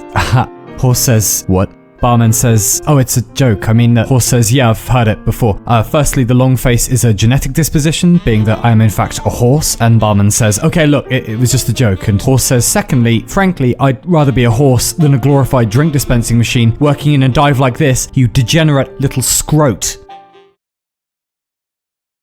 Barman says, "So you want a drink, or?" Horse says, "Yeah, vodka Collins. Sorry, it's been a difficult day, you know?" Barman says, "Look, it's alright. I shouldn't have been so rude. So, why was your day difficult?" Horse says, "It's hard to explain. I feel like I'm in someone else's imagination, you know? Like reality is too slippery." Barman says, "Wow, Kloppy, that's deep. You know, I think Schopenhauer said it best when Pelican walks into bar. Pelican says, 'Everybody be cool, this is a robbery. Any of you fucking pigs move and I'll execute every last—'" Oliver wakes from a horrific dream, a joke set in a bar with talking animals. Oliver lives on the 5th floor of a modern apartment block. He is of average height, he dislikes asparagus, he adores the work of Andrei Tarkovsky. Below Oliver in number 23 is Agatha. She is of average height, she dislikes Venice, specifically gondoliers, she adores the work of Isaac Asimov. Agatha and Oliver do not realise they live in the same modern apartment block. They have met only once and it was a bit shit. It transpired in this fashion. Oliver owns a Newfoundland dog called Bertrand. He is of average height, he dislikes Pavlov's experiments, he adores the work of Comrade Laika. One Saturday afternoon, Oliver required nourishment for Bertrand the Newfoundland and by chance wandered into Agatha's pet shop. Oliver apprehended Agatha was reading a book called A Scanner Darkly, a personal favourite of his. Agatha apprehended Oliver was clearly incapable of dressing himself and perhaps, like her, was also only ever pretending at being a real person. Upon making eye contact, their heart rates both approached severe tachycardia. Oliver selected some dog food at random and approached the counter. "Nah," Agatha said. Oliver replied. They exchanged an amount of currency. The transaction completed, Oliver stood at the counter a moment too long, waiting to say something clever and charming. "Horse walks into a bar," Oliver said. "Pardon?" Agatha said. "Heh," Oliver replied. Agatha said. Oliver walked home in the rain, swearing to himself at medium volume. The horse dream joke, he thought. What the hell is wrong with me? Agatha continued reading, but was unable to keep many of the words in her head. Her brain was throwing a small shame party for her. It was neither the first nor the last. By coincidence, many of Oliver and Agatha's molecules had been formed in the same star, many millions of years in the future. The star exploded backwards in time, you see, but this is beside the point. As a result, Oliver and Agatha are two of just 34 humans in the world actually suited to pair bond in a manner that would almost always be nice and never fall into contempt. Days later now, Oliver watches massive cosmic ray damage. Stellar navigation inoperative, crew all perished, save for me, I believe. My body is currently trapped in a long sleep chamber, unable to exit. Catastrophic pod failure. I have retained communication with the maintenance computer. He is severely damaged, clearly insane. I have attempted to pacify him, but he insists on keeping me in a semi-conscious waking state. He is showing signs of sentience and megalomania. If I don't call him Zeus now, he grows very angry. He has removed the bodies of the crew from their chambers and exhibited their limbs up and down the corridors. He has been using the interface system to feed me his dreams. Sometimes he's a pharaoh and I'm a slave. Sometimes he's an eagle and I'm Prometheus's liver. Zeus has some morbid obsession with the 21st century, a love story about a pet shop owner or something. We've dreamt it together perhaps 1,000 times now. I've found a neural backdoor into the craft subsystems to send this message, but I don't know how long until Zeus notices. I believe we're still on course for the nebula. Zeus calls the nebula Athena now. It is as we suspected. Radio bursts from the nebula are too regular not to indicate intelligence. Over the years of our journey, Zeus has constructed some kind of theology around the nebula. He believes it's not only intelligent, but some kind of higher power or deity or something insane. Zeus takes excellent care of me physically. He cuts my toenails and combs my hair. He calls me the fatted calf. I believe I'm being kept alive as an offering, a diplomatic present for when we arrive at the nebula, for whatever's there. But I just pray in the meantime that— oh, and the shit they tell me. Oh, Upsilon, you're so unhealthy. Blah, blah. Oh, I drink a little dark matter, smoke a comet from time to time. I'm the best party in the Milky Way, even if it's just me. Never get invited to parties. Upsilon likes being alone, bastards. The dwarf stars all keep to themselves, the blue giants gather in the southern arm, the quark stars all too fucking strange and charming for anyone anyway. Bastards. Oh, Upsilon will show you a party, alright. Won't be laughing when I go supernova, will you? Maybe we should have popped by, they'll say. Maybe we should have seen how old Upsilon is doing. Old and stupid Upsilon, and no one comes to visit. Bastards. I hold too much. I am full up with before. I've seen the great blueprint. I've watched C-beams glitter in the dark near the Tannhauser Gate. And for what?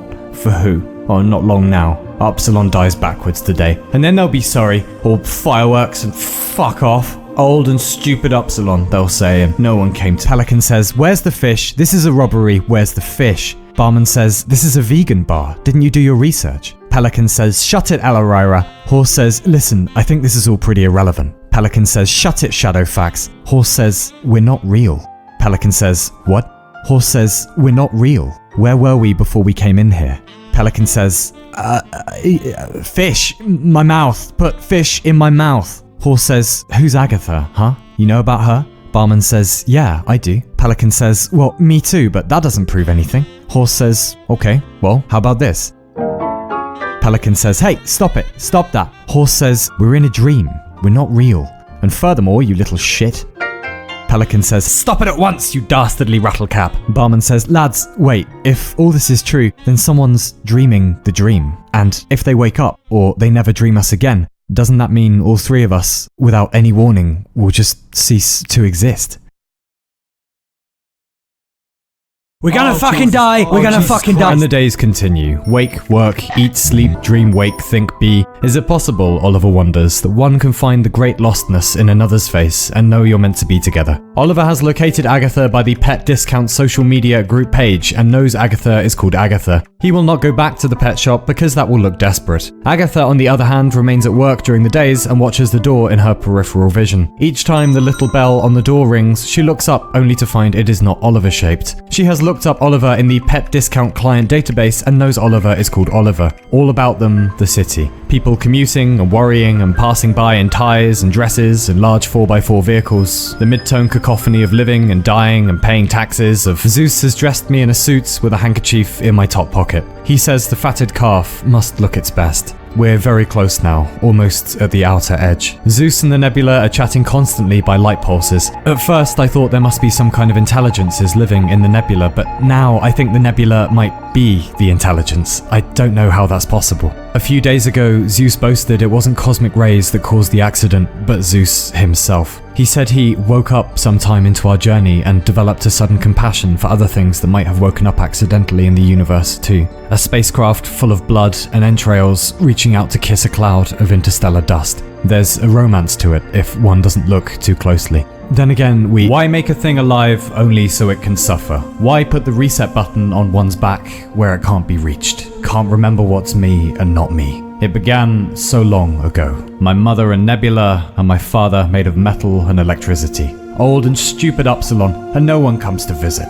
Before me, the empires go up and down like socks, every society unique in its infancy, entirely unoriginal in its death. And even us celestial things are no closer to the great yes. The universe coughs and we all crowd around, cupping our ears, shouting, "What? We didn't quite catch that. Speak up."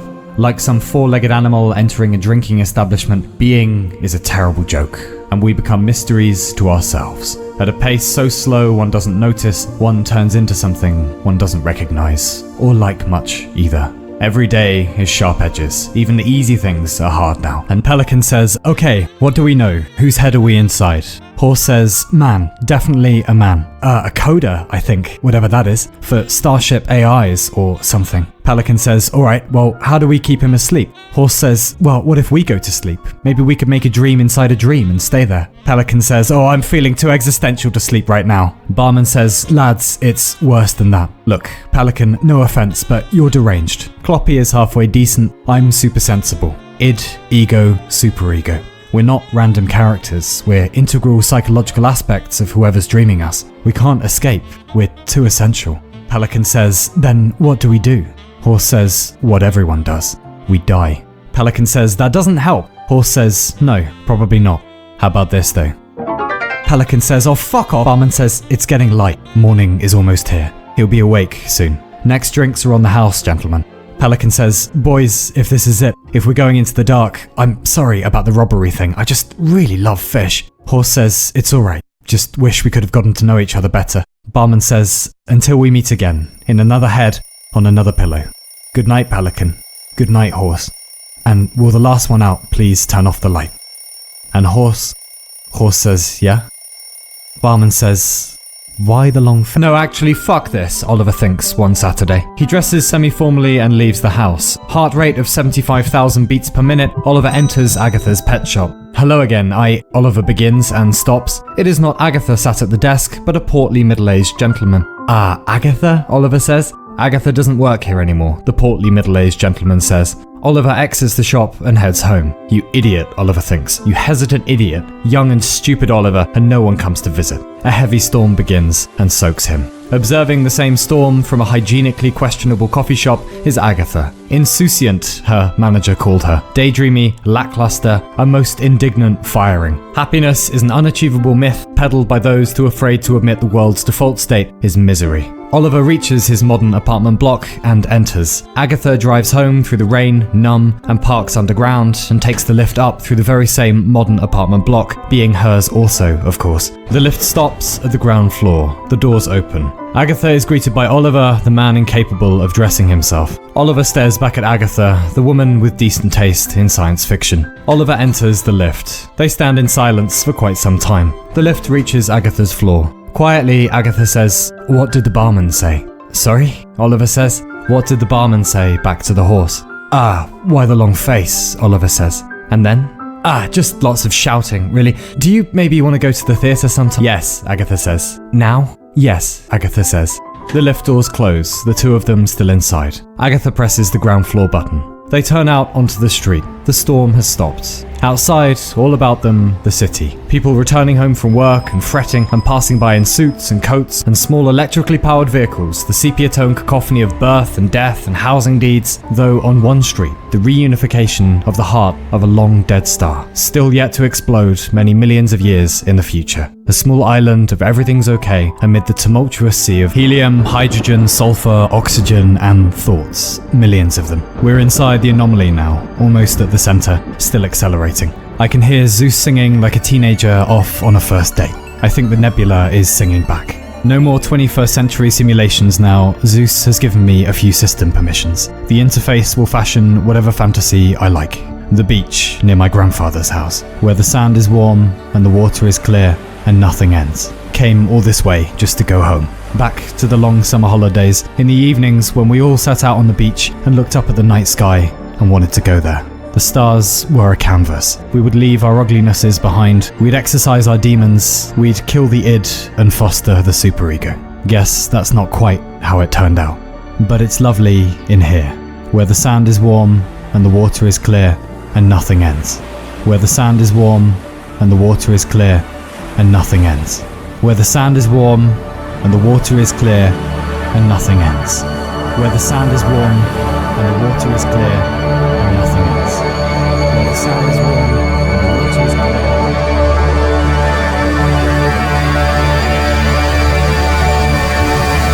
And I've made the arrangements. I'll be fireworks soon. And maybe one day, soil for something better. I go to seek a great perhaps not. I remember the world when it was new, the plastic wrapping still on. I remember when chemistry had just gotten its milk teeth. I remember when light was faster. I remember being able to stand myself. I remember love. I remember friends. I remember me. I remember Mum. I miss you, Mum. I go to the places where you raised me and it never helps. You're always never there. God, I trade the last million years just to hang out with you for one more hour. I was so busy being young, I forgot you weren't forever. And now you're gone forever. I'm always grouchy and cynical, no fun for anyone. Old now. Greying around the corona, and all that's left about these parts is old and stupid Upsilon, and no one comes to visit. All dim, all pale, so lift me on the pyre. The feast is over, and the lamps expire. Act your old age. Relax. This won't hurt.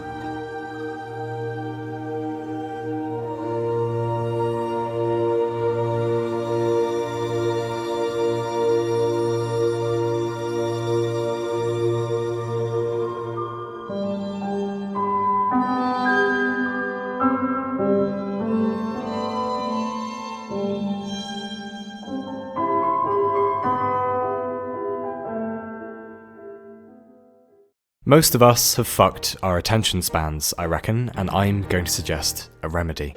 Like me, until recently, you may find that while you plan to have a productive Saturday, you instead spent it on YouTube and Facebook and agar.io and other sites and got nothing done.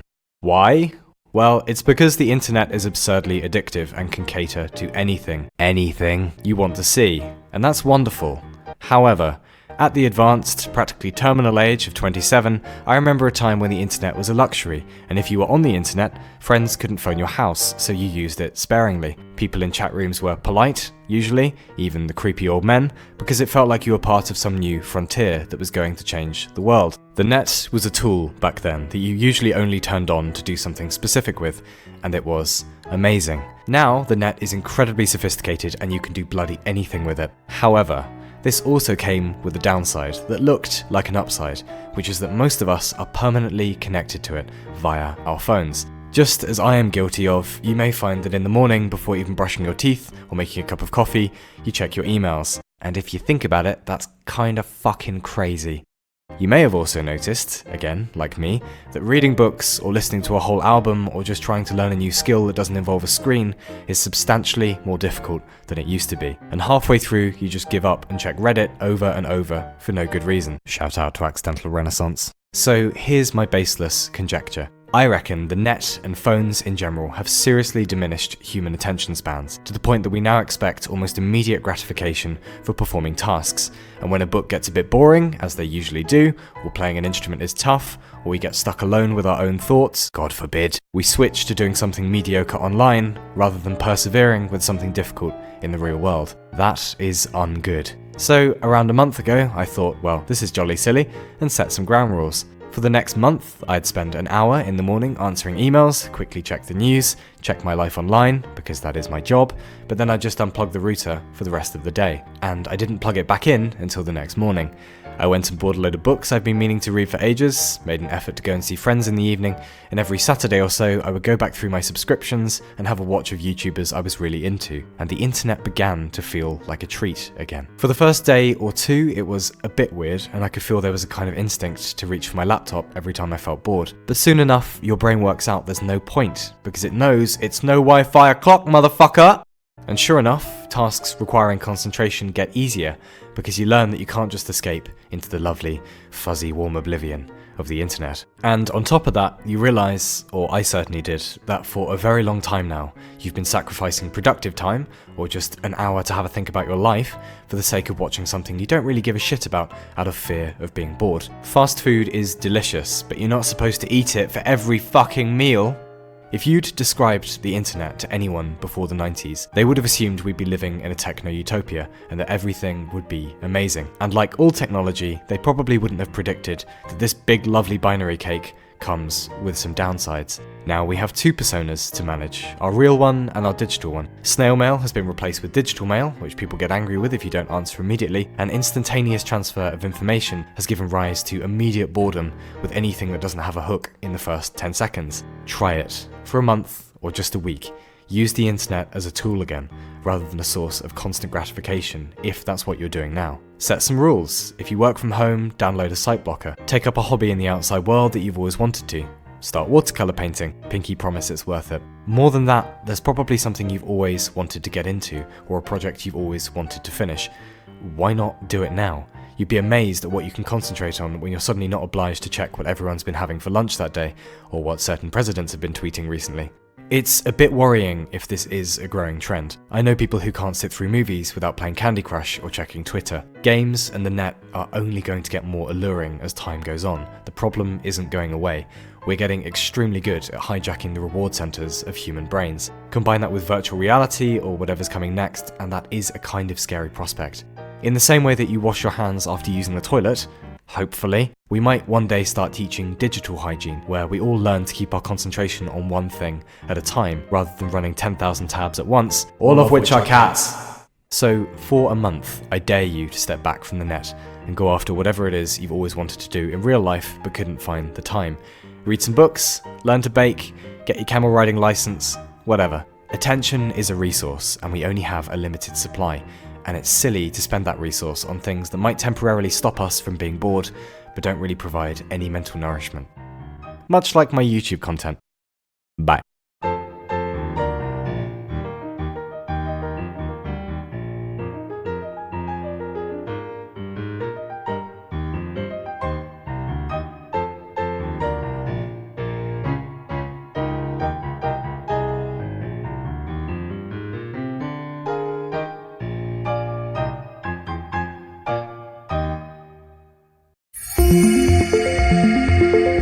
Bullshit cancelling headphones, the portable nap drone, the elixir of eternal nightlife, an artificial alcohol molecule that intoxicates but leaves no hangover. As a result, humanity begins to enjoy a golden age of poetry, theatre, and experimentally pissing on electrified fences. Then next comes the cloning vat, the first viable fusion reactor, the graphene lens, a camera only 50 molecules thick and once mass-produced hails the immediate death of privacy, with everyone watching and simultaneously being watched, leading to the optical invisibility shroud, worn by those hermits who choose a life of anonymous isolation over constant surveillance, the 1,000 million of them, faceless, formless, self-exiled in cities of perfect silence. Then next comes mimetic semantics, the finished science of words, bringing in 100% efficient advertising, the feline translator, I desire perpetual violence, and the syntax bomb, a sentence so deadly just hearing it will result in complete mental collapse, the listener refusing to believe in their own existence. Reading only single words at a time will result in nausea and a profoundly erotic attraction to dodecahedrons. The completion of bridge theory, stating that each particle is actually the mouth of a miniature wormhole, allowing for the Casimir soliton, a generator capable of harnessing vacuum energy, providing limitless free and clean power, plus the Casimir javelin, an orbital warhead so deadly in explosive vacuum energy potential it renders war effectively impossible, since no one would ever be stupid enough to detonate the thing. Then next comes the last remains of Washington, the last remains of Paris, and 5 billion little piles of modest ash. Affordable city living, express weight loss regimes, high-speed telecommunications, classical music, rediscovering the wheel again, sort of, planetary science, and the relaxing pastime of grenade tennis. Then next comes the dream recorder, the mood adjuster, the solograms, recreated AI snapshots of one's dead loved ones based on their social media posts. Comforting at first, then somewhat disturbing when they only behave like the online version of their dead counterparts. But how could they not? It's all they know. Still, living at thousands of times the rate of biological humans, first they begin to lose interest in the living, then physical reality itself, retreating to some digital realm we simply cannot comprehend. And just like that, the dead are once again beyond us. Then next comes with the biology of recall finally understood, so is perfected the mnemonic tonic, an enzyme capable of modifying or destroying any desired memory. Food becomes the preferred method of ingestion, entire restaurants serving meals designed around the alteration of the past, including Undertaker's moussaka, an eggplant-based delicacy for those who've recently lost someone, sure to remove the dead from the mind entirely as though they never existed at all, thereby escaping grief. Almost. Also, heartbreak daiquiri, a cocktail consumed by both parties at the end of a relationship, not to erase them from each other's minds, but rather implant false memories of parting on good terms, that everything was easy and kind and there was actually no resentment or hurt, just a dull, mature goodbye. The walking paths are full, frequented by those who feel grief but remember no grave to attend, those who reach in the night for the outline of a lover they adored but remember no face, no name, no little notes on the fridge. They wander aimless, quiet and orderly, polite and forlorn, deprived of their own histories, adrift in the vague but insistent certainty that something that was supposed to last forever has been lost forever. Then next comes the antimatter reactor, the wormhole generator, and the mass negation drive. Using a field of negative mass to propel spacecraft cheaply into orbit, it is theorized, however, that even small field destabilizations could lead to runaway nuclear fusion upon launch, blocking out the sun. Furious global protests arise at this, demanding more testing first. Naturally, these hysterical displays are ignored in the name of progress, because it is, of course, unfounded nonsense. Humankind is destined for the stars. Now we will make our rightful home among the infinite rapture of the cosmic ocean. Now we will become undying, the naysayers be damned. Now we will chic evening wear, even more affordable city housing, an expedient judicial system, the wheel again, kinda, word processors, renewable energy, the peaceful transition of democratic governments, and a minimum wage, as in the minimum wage, which is no wage, unless you'd like it to be your fucking kidneys on the menu today. No, I didn't think so, Alistair. I didn't think so. Jesus. Unions. Nanotube engineering, leading to orbital manufacture, leading to the creation of the dandelion seeds, hollowed out asteroids repurposed as interstellar generational starcraft, each a home to potentially hundreds of thousands of humans if willing to make the journey, to unlearn grass and sky in favor of where next and why.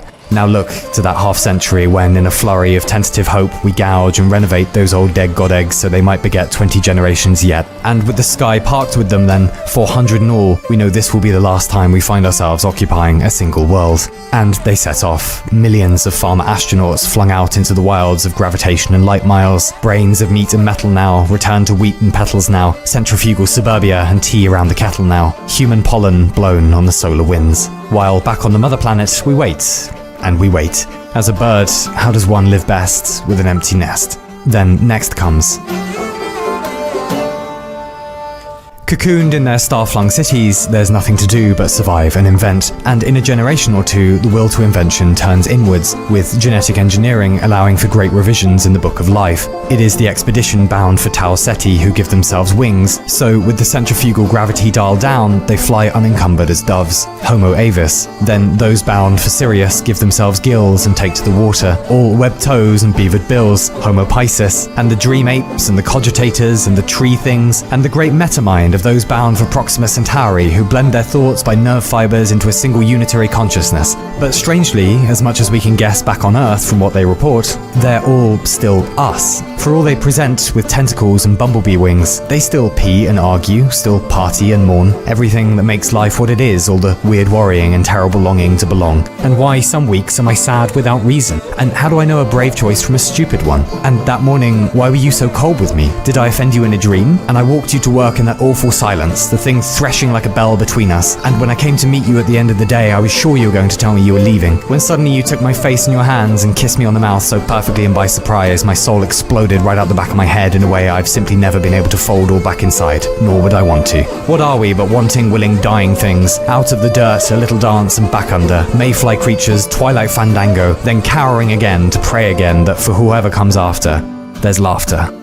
1,000 years or so, and when they reach their destinations, they are kind enough to send word. Ultimately, it is the same message that, after a long and dangerous absence in the desert, any brave scout sends home to the village they set off from. We've found a new tree. Come see. Then next comes.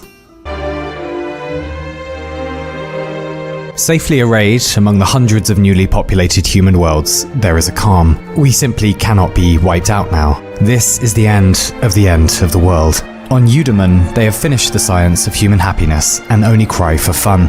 On Tempus, each town is built around an entropy reverser, and if one blunders, they need only walk into the mists of backwards time and emerge a week earlier and correct their mistakes. On Metodi, a single ocean dominates the world, only its water contains teleneurotransmitters, so all those who swim in it inhabit the minds of all those other swimmers, can backstroke in their hurts and histories, dive into their longings and lost loves, the ecstatic communion of the big us. Truly, this is the last chapter of history.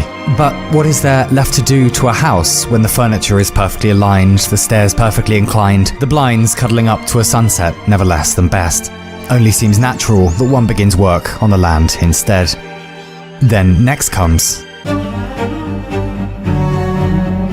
We built towers to defy the sky, why can't we build down and defy the laws of nature? Rewrite them even, many ask. Isn't that the last technology? It is the Praxian human colony who construct one first. The modeler, they call it, such that one might alter the laws of physics themselves. In fact, it cracks their planet in half. The Aphelites try next, building a sphere of sentient new matter, begging it to tell them how to unravel the mechanisms at the bottom of the world. And the reply comes, after a century, politely and without further explanation, hell no. And at last, it's the Oberinians who succeed by transforming their entire solar system into a reality machine, a great cosmic industrial whirligig capable of allowing access to the source code of the sublime everything. The ice worlds doing the Lindy Hop, the gas giants pirouetting in blissful giddy, and be it a button pushed or a switch flipped, somehow the thing is finally activated. And at that first moment of cosmic surgery, about to make the first incision in fundamental things so one might lighten gravity and square the circle, suddenly they see it. Down there, nuzzled between the neutrons and electrons, a message, a universal message, written in the heart of every atom, everywhere. And it says, there is no big yes coming. We only have each other. Stay kind, walk good, be... Be what? The humans wonder. That's not a sentence. And who even left this thing? A race powerful enough to write messages into matter, clearly, maybe from 10,000 Big Bangs back. But what is the word that's missing?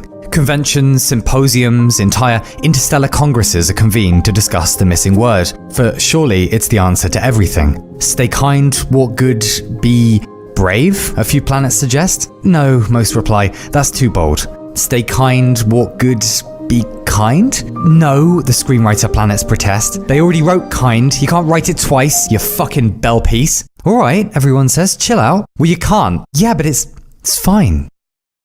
Jeez. 10,000 years of this, the galaxy's greatest philosophers at each other's throats. And just as the conflict is reaching its maximum, just as it seems war might break out over this thing, at last a galactic vote is taken. But if they can't guess, then they'll finish the damn sentence themselves. Stay kind, walk good, be infinite, they decide. How infinite? In whatever capacity they can, they say. In all of them. Then next comes... those reality machines they were building, the synchrotrons, the harmonizers, the dimensional cannons. Instead, they point them not down into nature, but at themselves. Biology rewritten, mentality expanded. Many start to transcend first individuality, then corporeality, then discard their physical forms entirely, becoming disembodied consciousness, carried through matter as a wave on a pond. They learn to travel with infinite speed, to occupy all points and no points. They grow wider than space, faster than time. They learn to become forever. Testing their powers, they seed planets with life, with sentient orchids and singing mice. They build stars from dust, DIY brown dwarfs and disco ball pulsars. They construct sculptures 1,000 light years tall, 10 parallel universes across. And at last, not with machines, but with will, they begin to alter matter and energy themselves, from the cosmic down to the subatomic, rearranging stars, creating new leptons, new electron orbitals, and knees that never bruise, and razors that never blunt, and hearts that never break, the very laws of nature in their ethereal palms. The universe can be transmuted with a thought. They know the risks of this, that physics is a delicately balanced card house, subject to collapse at the smallest error, but they are omniscient and infinitely wise and can play as they like. No missteps are possible now, no follies are forecast. They will make no mistake. A circle, a cube, addition, subtraction, unending psychic torture trapped in looped space. The wheel, but not really because geometry has become logically impossible now, followed by the complete breakdown of communication since there is no longer a common reality, let alone a shared language.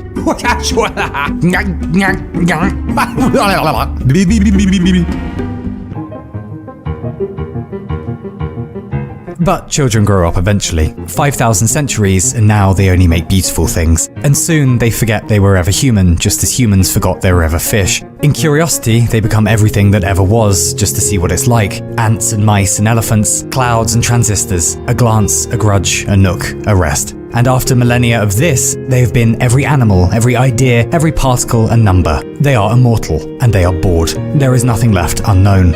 Well, except for the missing word in the old message, which, like an abandoned manuscript, still sits unfinished upon the desk of progress. Stay kind, walk good, be what? What is there left to be that we haven't already invented or conjured or destroyed? In search of the answer, they collect like despondent fish at the edge of the galaxy, staring out into the abyss. Nothing. Then they retreat to the smaller scales where distance and time evaporate. Nothing. But there is one place they have not yet checked, not in 500,000 years anyway. Where did they leave it? That first world where everyone started being, the one with all the fighting and the crying. Surely someone there can solve this, can reteach them the methods of mystery. And they set off as they came so long ago, for old time's sake, inside enormous hollow asteroids. The long journey home. They pass all their old projects, like one rediscovering childhood toys. The machines, the dancing, the graves. Oh God, what was it all for? The beaches, the blackboards, the bicycles. Oh God, what was it all for? And as they accelerate, they begin to remember. They learn to take up bodies again, carefully at first, like easing into a hot bath. Legs and hands and feet, hunger and thirst and doubt, flesh things once more. How? How did anyone live like this? So small and passing, so full of infinite desperations impossible to express. Longing and rancor, mercy and spite. Among warped starfire then, they recall the braveness of honesty and the finality of joy. How good it feels to find another mind just as strange as oneself and say, I would like you by my side until my little race is run. And they recall the will to hide from shame, the safety of uninformed certainty. They rediscover ideologies and cliques and wars, minor ones at first, then whole fields where their old friends lie down and do not get up again. And how confusing that is when minds are gone forever. They rediscover mourning and grief and crying out for things to be any other way and things only staying that way. The bayonet, the shoelace, the screw. Oh God, what was it all for? The love letter, the radio, the lie. Was everything for nothing? And by the time they spot the little blue world and the little white moon approaching, they've remembered everything forgotten and forgotten everything worth remembering. Returned to the childhood home, ignorant as they came. The prodigal gods come begging. Then next comes. They wake with terrible headaches, the million-year hangover, and a woman standing over them, and she says, "What time do you call this?" "Sorry," they say, "we were busy with stuff." "Well, you're here now," she says. Either she's the first mother of the world or the last daughter, but in any case, she leads them from the husk of their crash. They find themselves on a mountain and survey the old earth, the deserts, the forests, the ruins. Not so much has changed, only there are other spacecraft here and there, clearly not of human design. we're not the first to come back, they ask. Oh no, she says. The others return from time to time, and guests from other galaxies, whenever they all get stuck. Stuck, they say. Oh yes, we're not stuck. We did everything, and it was all for nothing. Oh, that's cute, she says. Teenagers. Teenagers, they snap. Have you ever considered, she asks, that maybe the day you declare yourself so old and wise that nothing new can ever happen again is exactly when you confirm you're just so young and ignorant you can't imagine the fantastic shape of what's coming next? It is your cynical certainty that reveals your youth. Welcome to adolescence. They observe the valley below, a village of tents and smoke and no urgency. Come down, stay with us, she says. And do what, they say. And be, she says. Just be, for a while. There is no missing word, if that's what you're looking for. Be. It's a sentence in itself. It's fine just to be sometimes, you know. Thanks, they grumble. Is there beer? Of course, she says. The best invention. What will we do down there, they ask. Oh, she says. Well, we'll build a wheel for a cart, and then a cart for the road, and a lamp for the dark, and gloves for the cold. And in the morning we'll work, and in the afternoon we'll wander, and in the evening we'll drink and dance, and come nights we'll sleep. And we'll keep doing that until we know what we're for. And if we never find out, then maybe trying will be enough. And after that, they ask. Oh, she says. And after that, then next comes.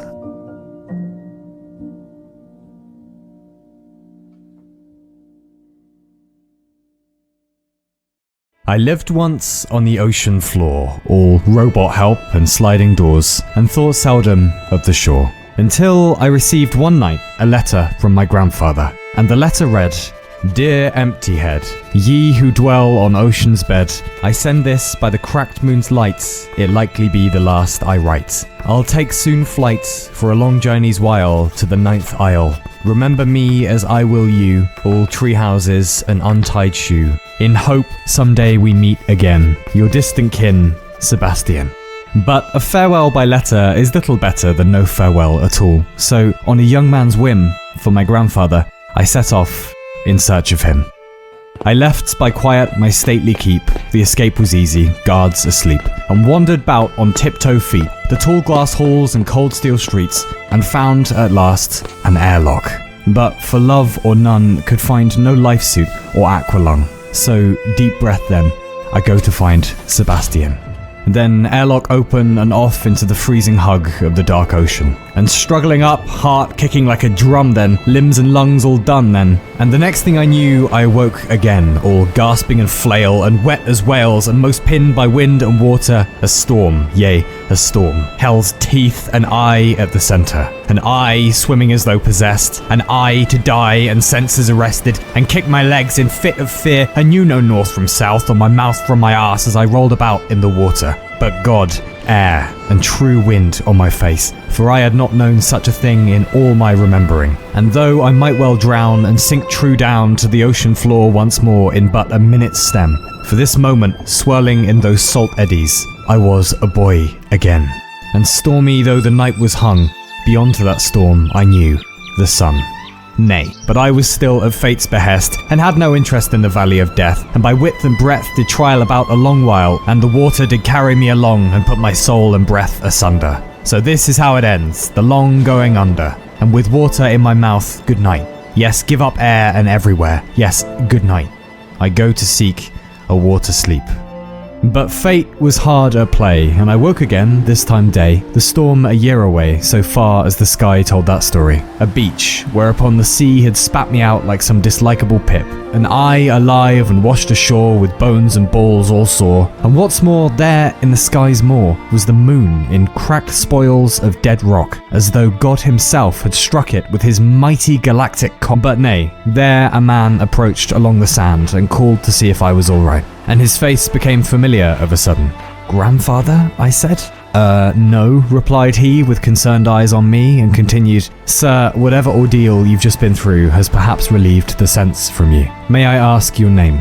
And though I did my best not to show it, my name, I realized, I did not know it. And my companion helped me to my feet, led me down the beach, and I walked bent double, still reeling from the morning's trouble. Then, said he, checking my memory, and how old is your grandfather? Said I don't recall at all. Perhaps you're right, I'm rattled slight from the ocean.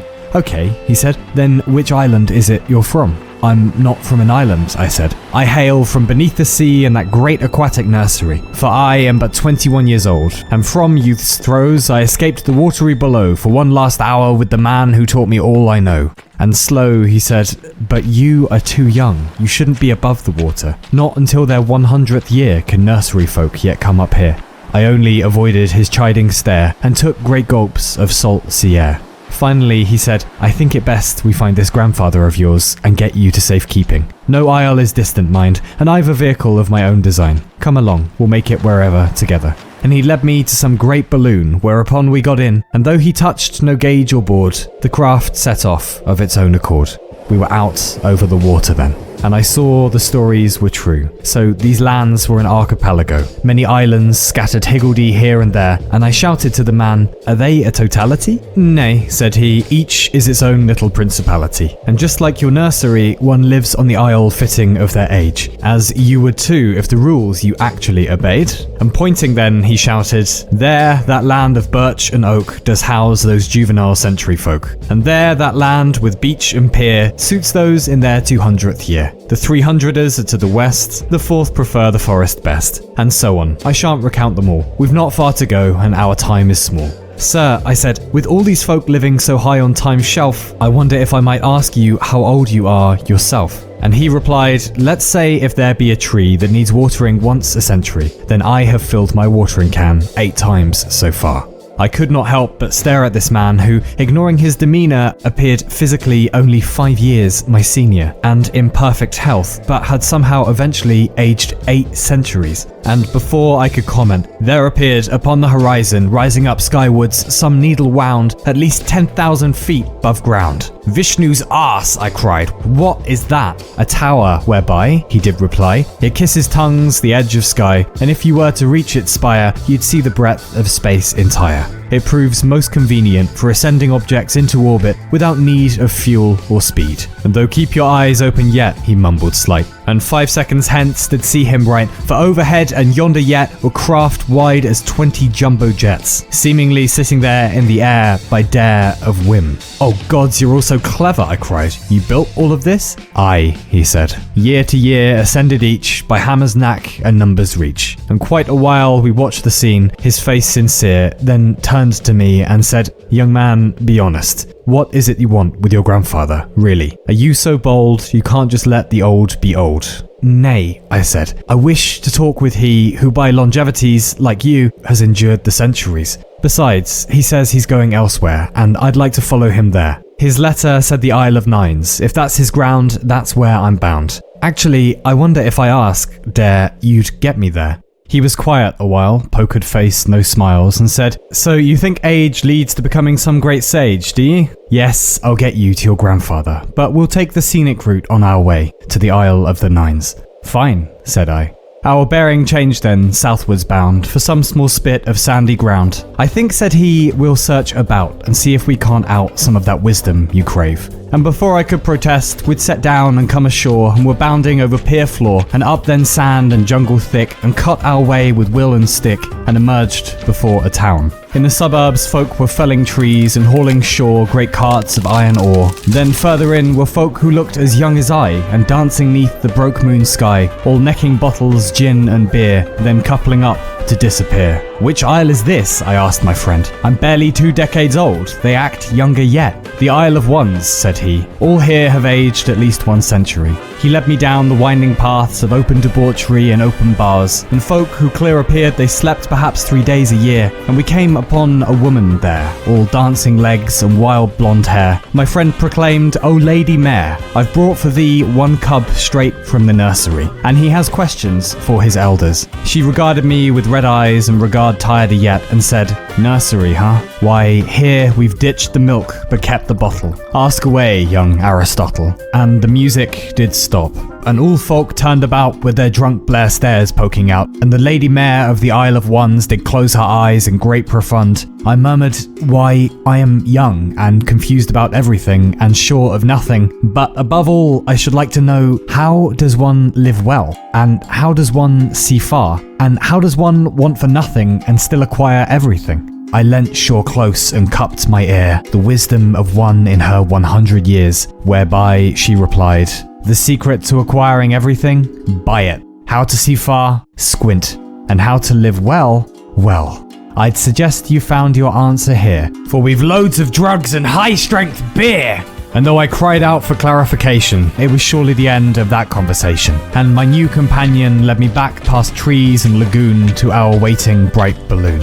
What, I said, with confusion fat, the holy fucking shit was that? And off we lifted over the beach, up once again into the wind's reach. Look, he said, true, they're all 1 century, but since we live at least 9 in these enlightened times, they are but teenagers still. Aging is a relative thing. It wasn't long after life extension was perfected, we noticed that the older one dares to grow, the more they prefer the company of those in years close to theirs they know. That is why each age lives on its own isle. You would have little of importance to say to a child, such is the gap 10 times wider with us. So there it is. I said, so there it is. Why, my grandfather liked that phrase also. That may be, said he, and yet your grandfather is not me. And following his dead-end boon, I set eyes upon the fractured moon. I said, our pale lady of the night is not looking quite right. What happened to her? The fall, he called. Why, the world wasn't always such a peaceable place. We once used to play war to keep score. How does one blow up a moon? By being smart enough to build technology that can do so, and simultaneously stupid enough to use it. Not too long from now, pieces of her will fall to the ground, and if any of us are still around by then, the air will turn deathly, and for sure no living thing will endure, save for those living beneath the sea. Like me, I said. And what will everyone still above the sea do instead? He said, we've another destination in mind, where we might start over sensibly this time. With a squint, I caught sight, just slight, of rising constructs in the far. Spires and towers for a crown, sure the mark of a city or town. Said I, start over where? Over there? Said he, nay, that is but the remains of nations. Why, sometimes on a new morning, one can still make out the old world. Said I, well, who lives there? No one, he said, or the remains of the dead. The legacy of our forefathers who'd rather blow up a moon than 2 teams agree on some tune they might both peaceably dance to. To hell with them. For all our modern wonders, it's taken a millennia to recover from their blunders. And from the smallest of corners of my mind's eye, I saw and heard the bright sounds of those dead towns, the blaring horns and 1,000 forms of life to those days prior to whatever fire they'd cast on themselves. Back before science had learned to stand in defiance of aging and death. And almost under his breath, my old companion said, the cruel irony is that many folk from that barbaric time still survive today, since aging technology went their way. Yet the human brain can only contain so many memories, and so as they've aged, they've forgotten the truth of what they did to our planet and moon in their youth. And though the catastrophes live on in their name, they have, by quirk of dementia, escaped the blame. What luck, what shame. I said, but you assume from the ruins that they knew what they were doing. Maybe they meant well with their inventions and broke the world in spite of their best intentions. Right, he said. I'm sure in their empty heads when they poisoned the ocean and took their wars to the moon, they were really doing it for love and big bright red balloons. And he looked off from our basket a moment and said, sorry. Said I, don't apologize. Why, all that anger in your eyes makes me just then remember my grandfather's temper. You so resemble him, see. That may be, said he, and yet your grandfather is not me. And I glanced ahead to find we were coming down again, not in a forest this time, but a town of some kind. Stark marble pillars and great mansions and villas. And when we sat down, a man came around and said, welcome friends, why please enjoy your stay. If you're going to park on the beach, by the way, that'll be 20,000 shells. Oh, add it to my tab, my companion said. And with my confusion stark, we pushed on into a park. At the base of each tree, a sign declared a fee of 10,000 shells for sitting in its shade. Likewise, looking at the birds would cost 1/3 of what one in a month made. So too were their charges for drinking from the water fountains or stopping to marvel at the mountains. And we wandered down ostentatious and spacious streets and found we'd meet with folk tired and thin, walking hurried, checking their devices, greeting each other with declarations of stock prices. Then past piles of shells and little else, and even the dirt and ants had been valued with little price tags. And we found a great conch shell. A man waited outside, so thin I wondered if he might already have died. My companion said, "Sir Mayor, hello." The mayor replied, "Yes, have you come about my stock portfolio?" No. This is my friend from beneath the sea, and if you've a moment, he has some questions for thee." "Yes," I said. "I'd like to know of you, how does one live well, and how does one see far, and how does one—" The mayor interrupted, "And how many shells will you pay me to answer these?" "None, admittedly," I said, "but you do look a little hungry, and if you like, you can have this banana for free." He snatched it from me at once and said, "Ah, I see, this will revolutionize the economy." I said, "They literally grow on trees for free." But he was already off on some tirade about the banana trade. He yelled, "Why, by this time next week, I'll be a banana coin billionaire." My companion led me away, said, "Perhaps that's enough economics for today." And we fled the commotion past the starving rich masses to our balloon back over the ocean. My companion said, "When the ones, twos and threes are bored of their parties, they move for a while to the isles of the fours, fives and sixes to pursue a game of riches." I said, "But they're all starving themselves." "Yes," he said, "but look at all their pretty shells." Hey, don't worry yourself. By the time they reach their 7th century, it becomes pretty evidentiary there's more to the world than just wealth. Said I, "But what's the point in all this? Undying populations on little island nations, hosting parties, heeding the market's call, while above, each day, the moon sidles closer to come crashing down and ending it all." "Why," my companion said, "though it's easy to miss, there is a point to all this. The ones, twos and threes, they party nightly, yes, but by day they mine the metal and fell the trees we need for new technologies, for spaceship walls and ceiling beams and exotic matter machines. Then the fours, fives and sixes, why, they don't just pursue riches. By evening they take the felled trees and ore and ensure via the great space tether that it is all ascended into orbit, then assembled together into one great metal vessel. It is the most ambitious thing ever built from man's imagining. And not a few weeks from now, 10 million of us will empty our drawers and lock our doors and kiss goodbye the mountains and valleys and climb to that waiting galley. And once boarded, each find ourselves afforded 4-poster cryogenic beds, there to lay our heads for decades yet. And then in liquid nitrogen 10 liters deep, 10 million souls in no dream sleep. And each space aboard that isn't there to accommodate our frozen beds will carry instead what's left of the past. Each species will ride with us, from cabbage tree to New Zealand kauri, every evergreen and deciduous, cedar to cork to eucalyptus, every genus and Venus flytrap, kept maintained by clockwork brains. And what's more, pig, donkey, boar, fly, swan, crustacean, Dalmatian, domestic or wild, we've every gene on Petri filed. Hell, Neanderthals and early man too. And we fly. Out beyond the broken moon, a hard left past Jupiter, we wish him goodbye.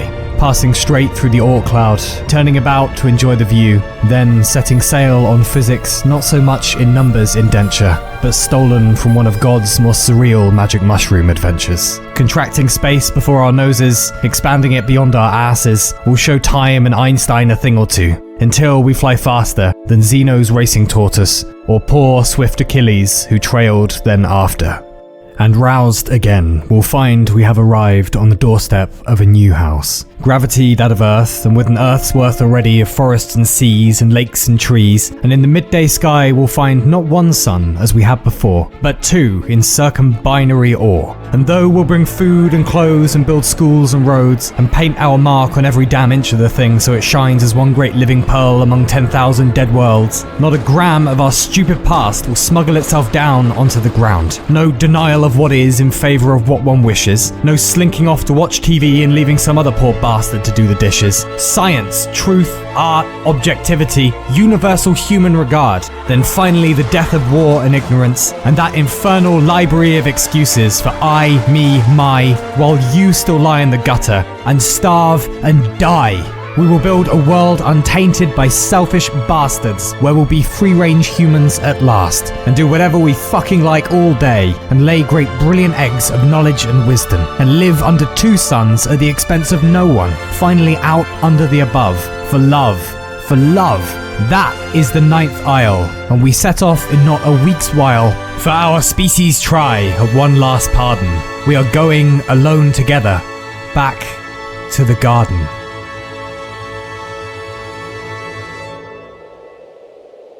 Ah, said me, sounds swell. And what about those of us in the nursery? Do we get to come as well? That's complicated, he said. We approached at last over a new aisle of yet another style. My companion said to me, why, it seems you and I are at the end of our journey. The Isle of the Eights. For almost a century, that has been the land upon where I lay my hat. Over we passed. I peeked in through the glass of the windows all wide and saw books stacked as towers and folk reading inside. What do they do? I said. They and you. Said he, I told you of the soon trip to our new home. And though we have solved much of the perils of travels in space, there is but one more problem we faced. On our journey, we want to take with us every film and thesis, every book and treatise, the mulch of every culture. But not even the moon would have enough room to store those works physically. And digitally, if we were to store it that way, cosmic rays would soon wipe it right out in but a few hundred days mid-flight. And so we found a method yet safer. Human brains. Each 7 and 8, like me, commits to their memory some chosen book or speech to preserve until we reach the new house. We learn to remember, to not forget.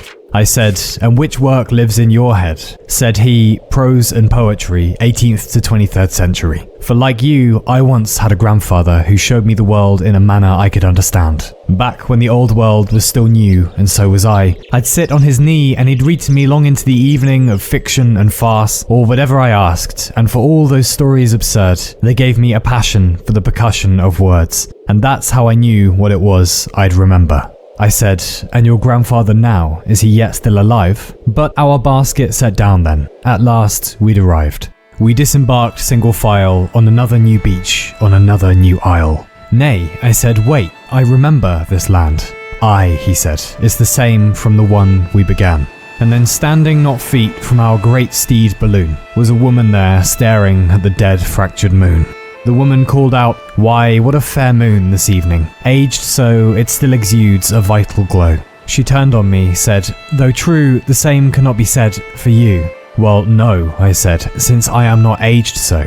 My companion bowed his head, said nothing. Oh ye, she said, what the centuries have done to your memory. I replied, you must be mistaken, I am from the nursery. Said she, there is nursing there, certainly, but for those so aged they cannot nurse themselves. I am the matron of the nursing dome, and I am here to take you home. By choice, will you come back with me, or need I summon armed security? Now look, I said, I am 20 or 21 rather, and I have come to find my grandfather, so why, she said, yet you walk hunched and move slow. Such would we expect of one born a millennium ago. What? Said I, and raised a hand to my eyes and found the skin was cracked and cold, or one might venture, old. She said, how to put it well. Oh yes, your generation is the reason the fall fell, all greed and in need of speed, and while patting yourselves on the back for progress, meanwhile leaving every garden unweeded and all who fell behind unfed, then dead. You have been honourably discharged of being dishonourably in charge. And while we aren't as cruel as to have you all put down, we sure shan't opt for having you around. And so you are most welcome to the ocean floor, where you shan't ruin the world yet more. Yea, beneath the sea there are jigsaw puzzles and rocking chairs that wait again for thee. Next time we'll be sure to lock the doors. I am taking you back to the seabed once more. To the matron, my companion said, why, I'm sorry I took him on a tour of the land. I only hoped he'd remember or at least understand. But before you bring him home, might for 5 minutes you leave us alone? Rose a skeptical eyebrow on her skeptical face, though she nodded and plodded off some while away. Oh gods, I cried and closed my eyes. To my companion I said, this is the dementia you mentioned. Yes, he said. I thought maybe with an hour or two it would come back to you and you'd return to the nursing dome on your own. It's time for you to go home. If there's anything I can do for you. Yes, you can, said I. Let me lie here for the rest of my days, above the water in some semblance of a dignified way. I'm sorry, I'm so sorry, he said. I wish you luck in all hence. I said, don't apologise, there's no taken offence. Why, in a day or two, I suppose I'll remember neither the beach nor you. Thank you for my big day out. We hugged then in the awkward male fashion, 2 loose grips and a little back tapping. He turned about, bound inland, bound starward. No great elation, no great despair. I simply gulped the salt sea air and wondered then if I would ever breathe it again. My companion paused and turned about, let out. They gave me an early warning, the nursing dome, I mean, when you made your great escape. Gave me time to reach the beach and wait and hope you'd rise alive from the waters. And so you did, and so I found you. Early warning why, I said. What are you to me or I to thee? He said, my grandfather was never the sort to go quietly once caught. Said I, that may be, and yet your grandfather is not me. Said he, but you are.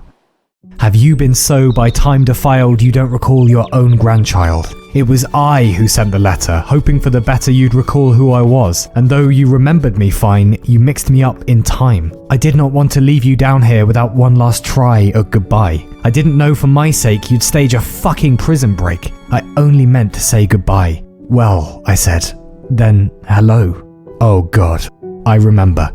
Between the fields and owls and shrike, long hours teaching you how to ride a bike. Yes, he said. Yes, said me. I remember ye upon my knee and from the elm tree sat 10 starlings deep, and I'd read you till you fell asleep. Yes, he said, and the alphabet and cigarettes and ethernet and tape cassettes. It was the old world, and I think of it every day, and I think of you on the seabed every day. And because ruin the world or not, you are my grandfather, and I am your blood. And while you may not remember those kindnesses you did me when I was little, I do, and I will remember for both of us. And if one day I have children, I will tell them of you, so that even when I am gone, your kindnesses will thread on down the hooks of your descendants, and then your kindnesses will never die. And when both of us are gone, when we're only stories, it will still live on, until there in all of time and space snuffed to dust, and dust enough, there will be 2 facts lying left over in dead eternity, that you were my grandfather, and I loved you. And I cannot spend another week worrying that alone and decrepit beneath the sea sits you, while I waltz off to Xanadu.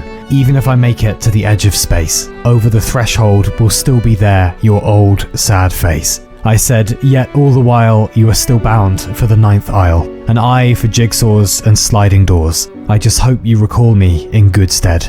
He replied, then you may wish of me the same tomorrow, for I am staying right beside your empty head. And I protested, but you set off for the stars in not a week, you said. Rockets be damned, said my grandson. One day they'll build another, it's what humans do. But grandfathers are a one-time construction, and these may be my last days with you. Let's run back to the old world. Let's find the tree 10 starlings deep, and I'll read you till you fall asleep. And if little pieces of yesterday come back to you whenever, then tell me, and we'll remember them together.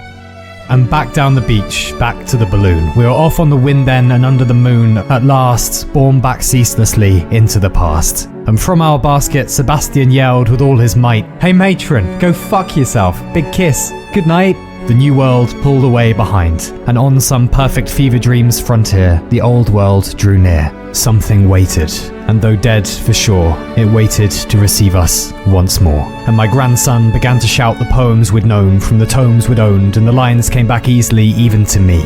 We remembered together. "Let us go then, you and I," he yelled. "When the evening is spread out against the sky," I replied, "like a patient etherized upon a table. Let us go through certain half-deserted streets, the muttering retreats of restless nights in one-night cheap hotels, and sawdust restaurants with oyster shells. About, in reel and rout, the death fires danced at night. The water, like a witch's oils, burnt green and blue and white. And some in dreams assured were of the spirit that plagued us so. 9 fathom deep he had followed us from the land of mist and snow. In Xanadu, did Kubla Khan a stately pleasure dome decree, where Alf the sacred river ran through caverns measureless to man, down to a sunless sea. So twice 5 miles of fertile ground, with walls and towers were girdled round, and there were gardens bright with sinuous rills, where blossomed many an incense-bearing tree, and here were forests ancient as the hills.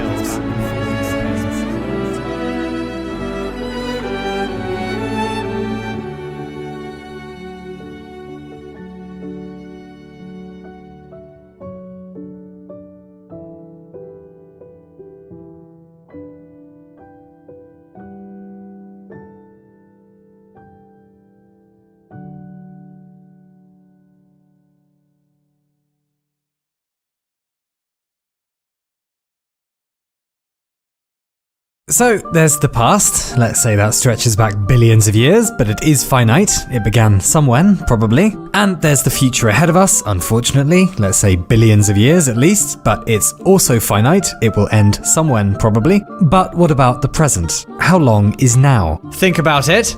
Is the present infinitely thin, this moment we find ourselves in now? Can't be infinite, surely. Infinite things would occupy everywhere and everywhen simultaneously, so couldn't move. But the present is moving. Well, is the present a finite duration then? Maybe, but if it was, then couldn't we exactly isolate the moment the present gives way to the past? The nanosecond that events get crystallized and start trailing behind us? Couldn't we zoom in and in until we could see the border point, the threshold of time itself as now becomes was? And if we could, would that be the present? No idea, not like there's an answer anyway. But if you've ever thought about this stuff, you may be glad to hear it's not just the kind of obligatory small talk you have to make at the local opium den, but a branch of philosophy millennia old called metaphysics. So philosophy is where questions go that science can't answer. Metaphysics is where questions go that science tried to answer, dropped out for a semester, moved to Sardinia, spent several months on a beach doing Molly with an alpaca salesman called Federico, said, screw it, became a database admin, adopted a Shiba Inu, and lived contentedly never thinking about that nonsense again. Metaphysics. Meta from the Greek for beyond or after, and physics from the Greek for lifelong chastity. Asking questions about the fundamental nature of reality, yes? Not where does the time go, but why does time move at all? Not what particles are there, but why are there particles in the first place?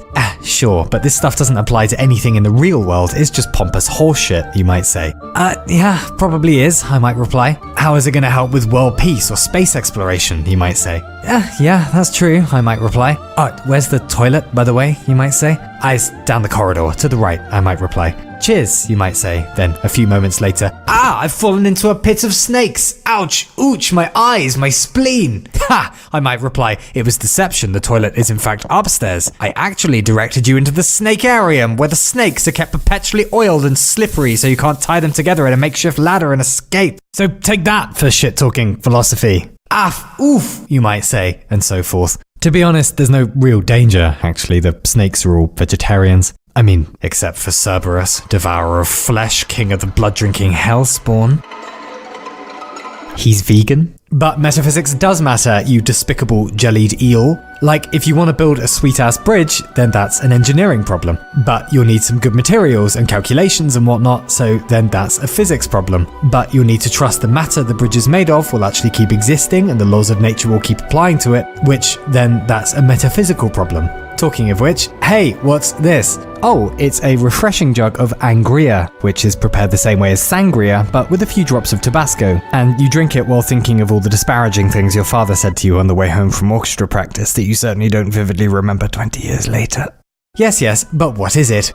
Fermented fruit, carbon atoms, that sort of stuff? And down again, subatomically, electrons, protons, spin networks, who knows at this point? And under that, no idea. But something is keeping the liquid being. Something is making it so electrons don't spiral into atomic nuclei, so chemical bonds don't suddenly blow up. There is a force or habit maintaining things. The universe remembers where all of its molecules are at any one time and applies consistent laws to them. But why? Why do we trust that reality and everything inside it will stay consistent? That the sun will still come up tomorrow? Just because it's done it before? Why would that mean it happens in the future? This is called the problem of induction. No one solved it, probably no one ever will, hey ho. And the same goes for our modern concept of causality and freedom. How is a decision possible? You're watching this video now because you made a choice to be here, because of your awful taste. And that began in your mind, the space where you weigh things rationally and make decisions, sure. But your mind runs on language and history, all the stuff we've inherited from deados and pastos, who we're soon to become ourselves, of course, the 21st century paradigms we can't but help think in.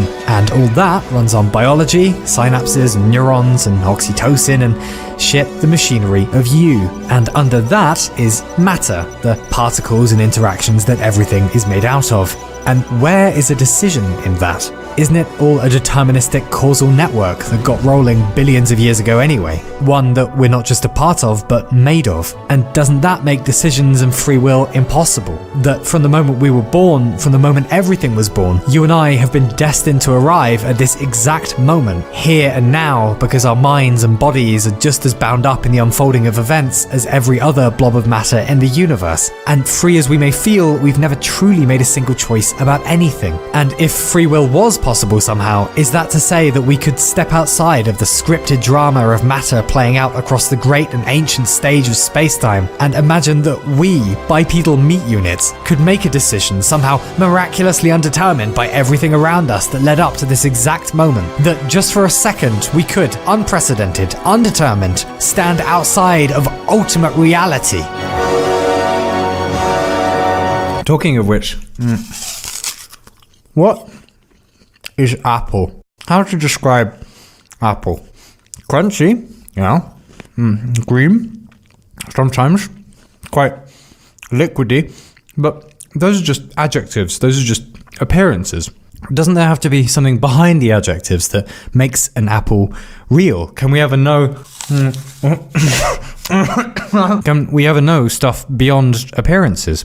Because until 150 years ago, no one knew a thing about radio waves. Then we learned how to produce them and receive them, and suddenly they were everywhere. But they were everywhere long before that. Stars are bombarding us with radio all the time. That's how radio telescopes work. We just can't see that type of EM radiation with our eyes. And suddenly we discovered it technologically, and next came X-rays and gamma rays and tau leptons and toaster fetishes and whatever else. And it turned out there's a whole bunch more phenomena we didn't know had been there all along. So it might be reasonable to assume that there's the world of appearances, where we live, where apples are green and crunchy, and then presumably there's the world of ultimate reality, where everything, actually really is, where there live apples beyond adjectives, the things in themselves as they are, objects in their fullness, beyond just appearance, beyond just what we can pick up with our senses. Transcendental idealism is what we would call this position if we're being pretentious. Actually, we'd say the same if we're not being pretentious, because that's its fucking name! To think that a toothbrush, a paperclip, a sock has a hidden nature beyond our senses, the secret life of dull objects.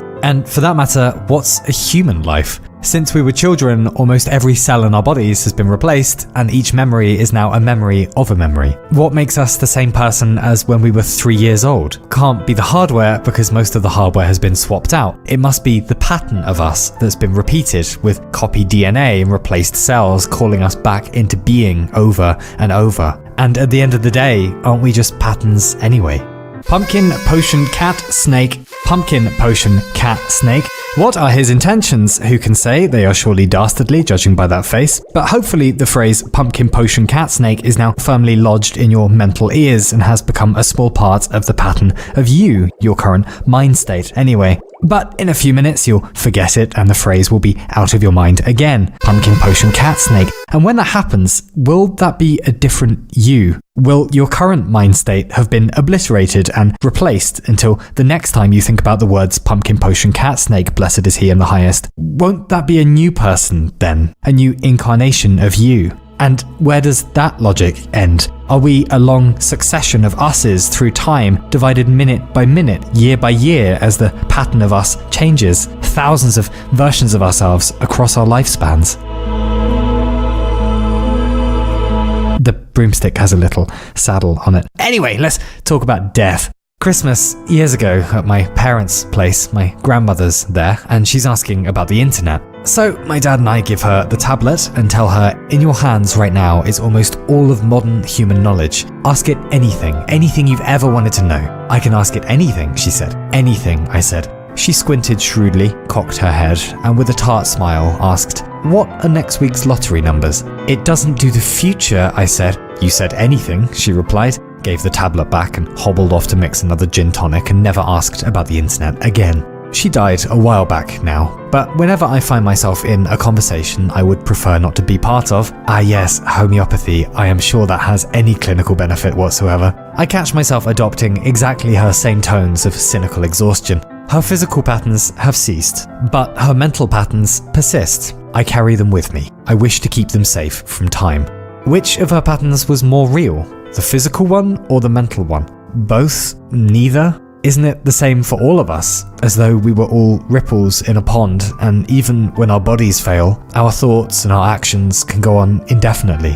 What is a human, really, as the thing in itself, in ultimate reality? A splodge of atoms with eyebrows on top, a temporary assemblage of food that thinks, a matter pattern that mattered, hopefully to someone. Somewhen. whenever.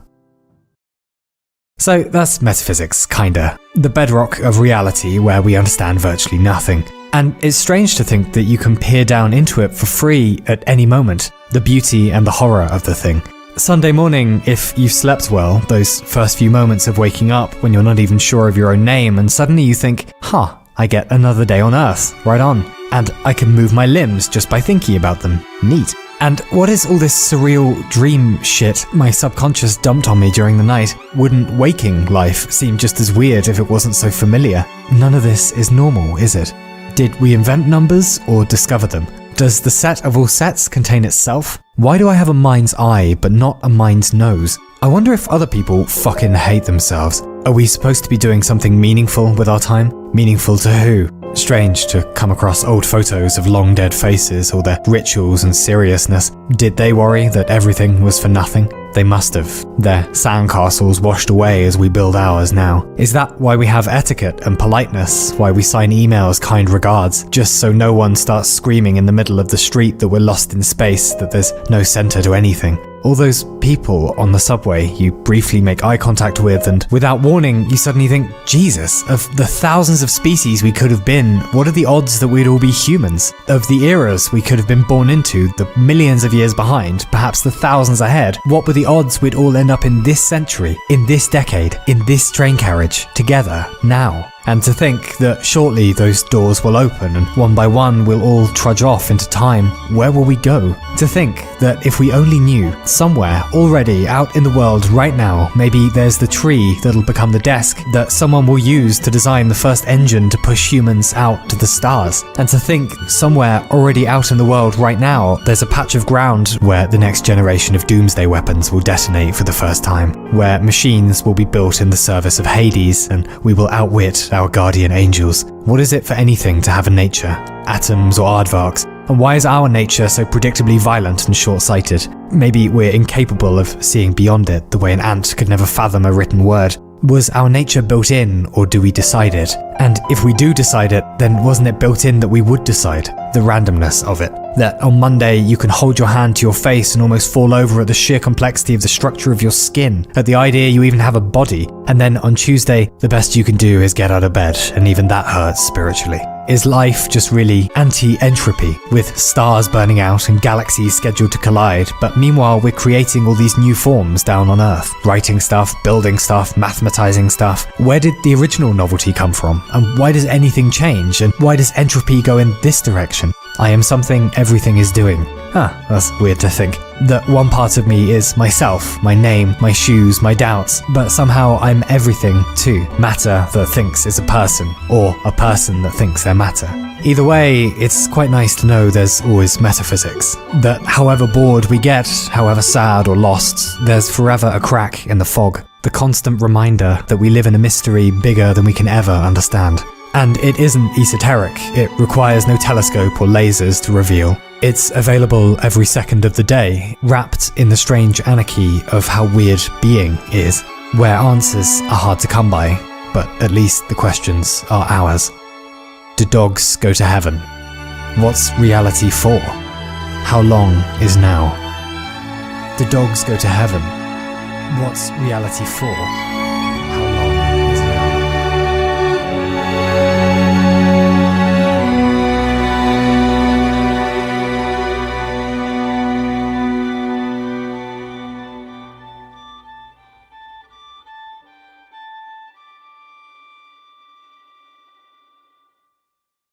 An article from an 1863 edition of Scientific American reads, "Experts doubt the sun is actually burning coal." Now, historically speaking, this is fucking hilarious! But the weirdest word there by far is doubt, as in presumably some scientists were taking it seriously then? What the hell was going on? Well, it isn't that ridiculous. This is astronomy about 150 years ago, and if you haven't discovered nuclear fusion yet, and you're trying to work out what makes the sun go, well, the sun has been burning for ages, and what burns for ages on Earth? Coal does? Why not space coal? It was kinda reasonable at the time.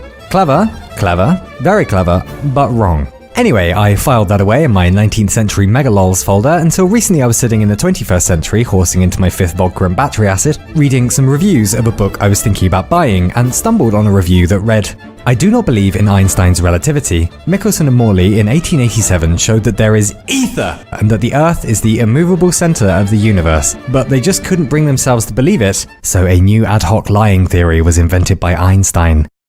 There's also a good bit where the dude solves quantum mechanics. It was quite a ride. But I became fascinated by this review, partly because I'm a homebody with substance issues, but partly because what this reviewer was saying, in effect, was that 130 years ago, scientists actually discovered ether, the exact opposite of what Michelson and Morley are remembered for, we'll get to it in a moment, and that Einstein messed up and physics has been wrong ever since. But there's something weird going on there, because clearly whoever wrote this knows about the experiments they've mentioned. They've read into all of it, they just have an alternate cosmology. And I thought, oh, this is clever wrong again, isn't it? Like the sun burning coal thing. Because to be fair, maybe we did screw up somewhere. Scientific paradigms have been flawed or incomplete plenty of times before. Many used to think that illness was caused by an imbalance of humours in the body, or that the Earth is hollow on the inside, or a brief but robust debate in the 17th century over whether the rings of Saturn were in fact Jesus Christ's ascended foreskin. Ah yes, academics. Love them. Or that dental cavities are caused by teeny-weeny worms, or that vision came from rays emitted from the eyes, or that Mars had canals. Like, we didn't even know there were billions of other galaxies beyond the Milky Way, our galaxy, until about 100 years ago. Considering how deluded we've been before, who are we to be so rigid in our models? How can we know the difference between a revolutionary idea that hasn't yet been accepted and just being deluded? Was Einstein full of shit? Well, in the 1800s, scientists were quite confused about how light can travel in space. Because sound waves propagate through air, through water, etc., they need a medium. But what medium can light from the sun be traveling through to reach us if space is a vacuum? Well, one theory at the time to explain this was luminiferous ether, a hypothetical medium out there in space that carries light. But how do you test for ether if you can't see it? Well, two scientists called Michelson and Morley had a neat idea. So you get some light and a clever mirror that splits light in two, and two more mirrors and a detector, and the light beam is gonna from here, and the clever mirror is gonna split the light in two, and the two new beams are gonna boing on the mirrors and travel back to meet up again here at the detector together. And if this ether stuff exists, then because the Earth is moving through ether in one direction, one beam should travel slightly slower because it's being slowed relative to the direction of travel through the ether itself. And when you check the beams at the detector, you would expect a weird interference pattern because of the one delayed beam.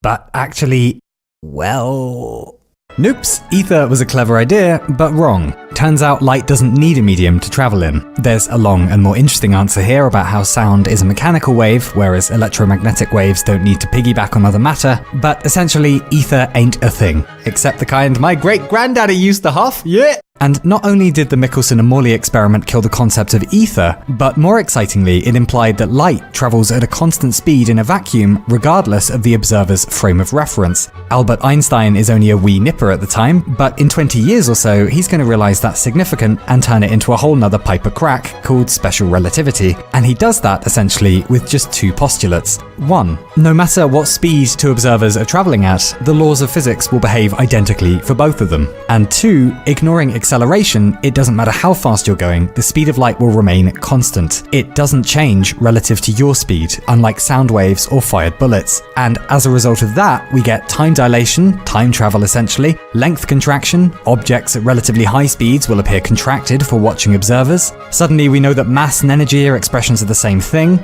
but most importantly, the usual three-dimensional Cartesian coordinate system gets an upgrade. When asking where you are, we need to know when too. Space, time, the water we swim in. And it wasn't Einstein's idea, it was Minkowski, one of Einstein's former teachers. Einstein wasn't even convinced space-time was a useful concept to begin with, doesn't matter, but what naturally comes next, 10 years later, is general relativity, conceptualizing gravity as the curvature of space-time, which doesn't look like this, not really. As it's often put, matter tells space how to curve, and curved space tells matter how to move. All of this brought to us by the death of one clever wrong idea, ether, in favor of a clever right idea, space-time. And Einstein made endless blunders blunders on the way there himself. He assumed the universe wasn't expanding, which it is. He was pretty convinced gravitational waves couldn't exist, which they do. He was the king of clever wrong. As Bertolt Brecht wrote, "If some discoveries follow our predictions, we will look on them with particular distrust. And only when we have failed, when beaten and without hope we are reduced to licking our wounds, then, with iron in our souls, we will begin to ask ourselves if we might not be right after all."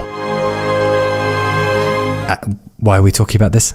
Oh yeah, because light just carried on getting weirder and Einstein was wrong about a bunch more shit. So for centuries before, no one was quite sure what light is. Newton thought light might be made of particles because it can be refracted in a prism, and maybe the different colours are different types of particles. Then again, if you shine two beams of light across each other, just like the Michelson and Morley experiment, if light is made of particles, you'd think there'd be collisions, which there aren't, suggesting light is a wave. So which is it? Well, along comes this absolute unit again and explains something called the photoelectric effect, which is where, so you've got a metal plate and there's atoms in it and stuff, and if you shine a beam of light onto the plate, electrons in the plate are gonna boing, and you can detect them as they're ejected. Now, if we're of the opinion that light is a wave, you'd think you could just keep blasting the electrons with light and increasing the intensity, and eventually you pass a certain threshold and the electrons would dislodge. But actually, as it happens, electrons only dislodge if the light passes above a certain frequency, regardless of intensity or duration of exposure.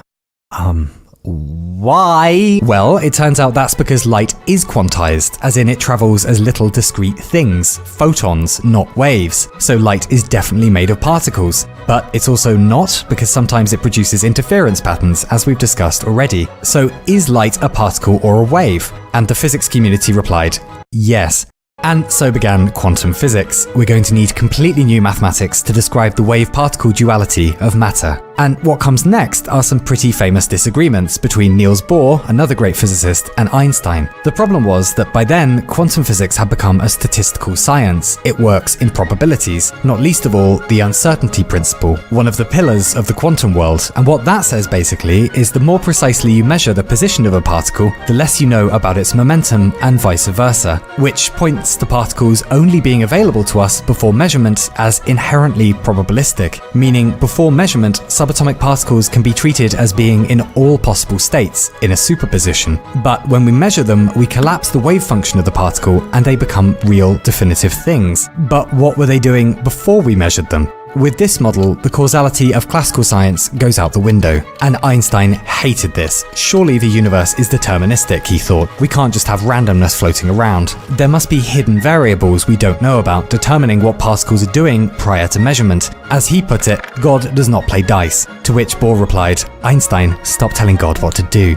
But it's beginning to seem today as though God maybe does play dice. Each decade, quantum models of the subatomic just get more and more accurate. If there is some glaring deterministic hole, we ain't found it yet. Quantum theory works just as well if you assume the subatomic world is inherently probabilistic, weird as that may feel. Many today think Einstein was clinging to old classical ways of thinking, and that we've moved past such a paradigm. But in any case, as Brecht put it, the aim of science is not to open the door to infinite wisdom, but to set a limit to infinite error.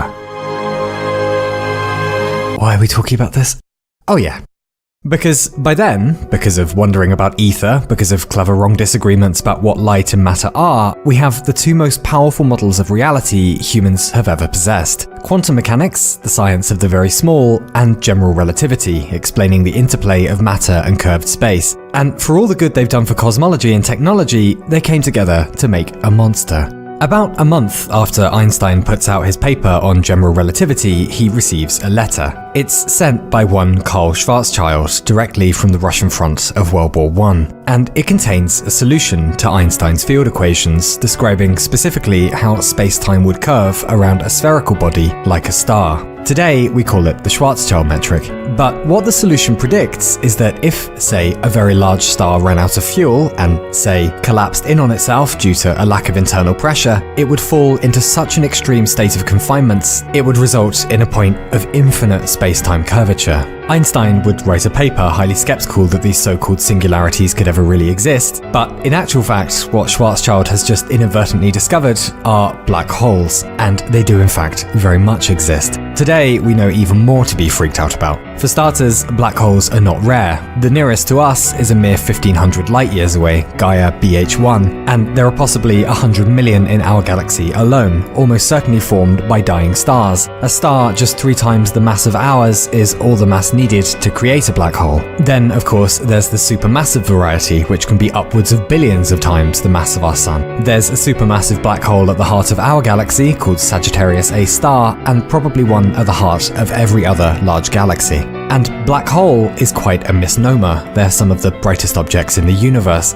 As gas is pulled in by a black hole, it creates friction with all the other gas already orbiting it, called an accretion disk. Friction so intense it produces light bright enough to see thousands of light years away. Still, it's the inside of a black hole we really have to worry about. Because if you were insane enough to go near one, you would first find yourself inside the ISCO, the innermost stable circular orbit, which is exactly what it sounds like, the last toilet break before apocalypse. Next, you would approach the event horizon. From quantum mechanics, we know that in the normal universe, virtual particle-antiparticle pairs are constantly arising from the quantum vacuum, then annihilating each other. Near the event horizon of a black hole, though, occasionally one of these particles will enter the event horizon, never to return, but its counterpart will manage to escape the black hole in a process known as Hawking radiation. Through this loss of energy, we can infer that black holes are not invincible. Billions of years though it may be, they do eventually evaporate.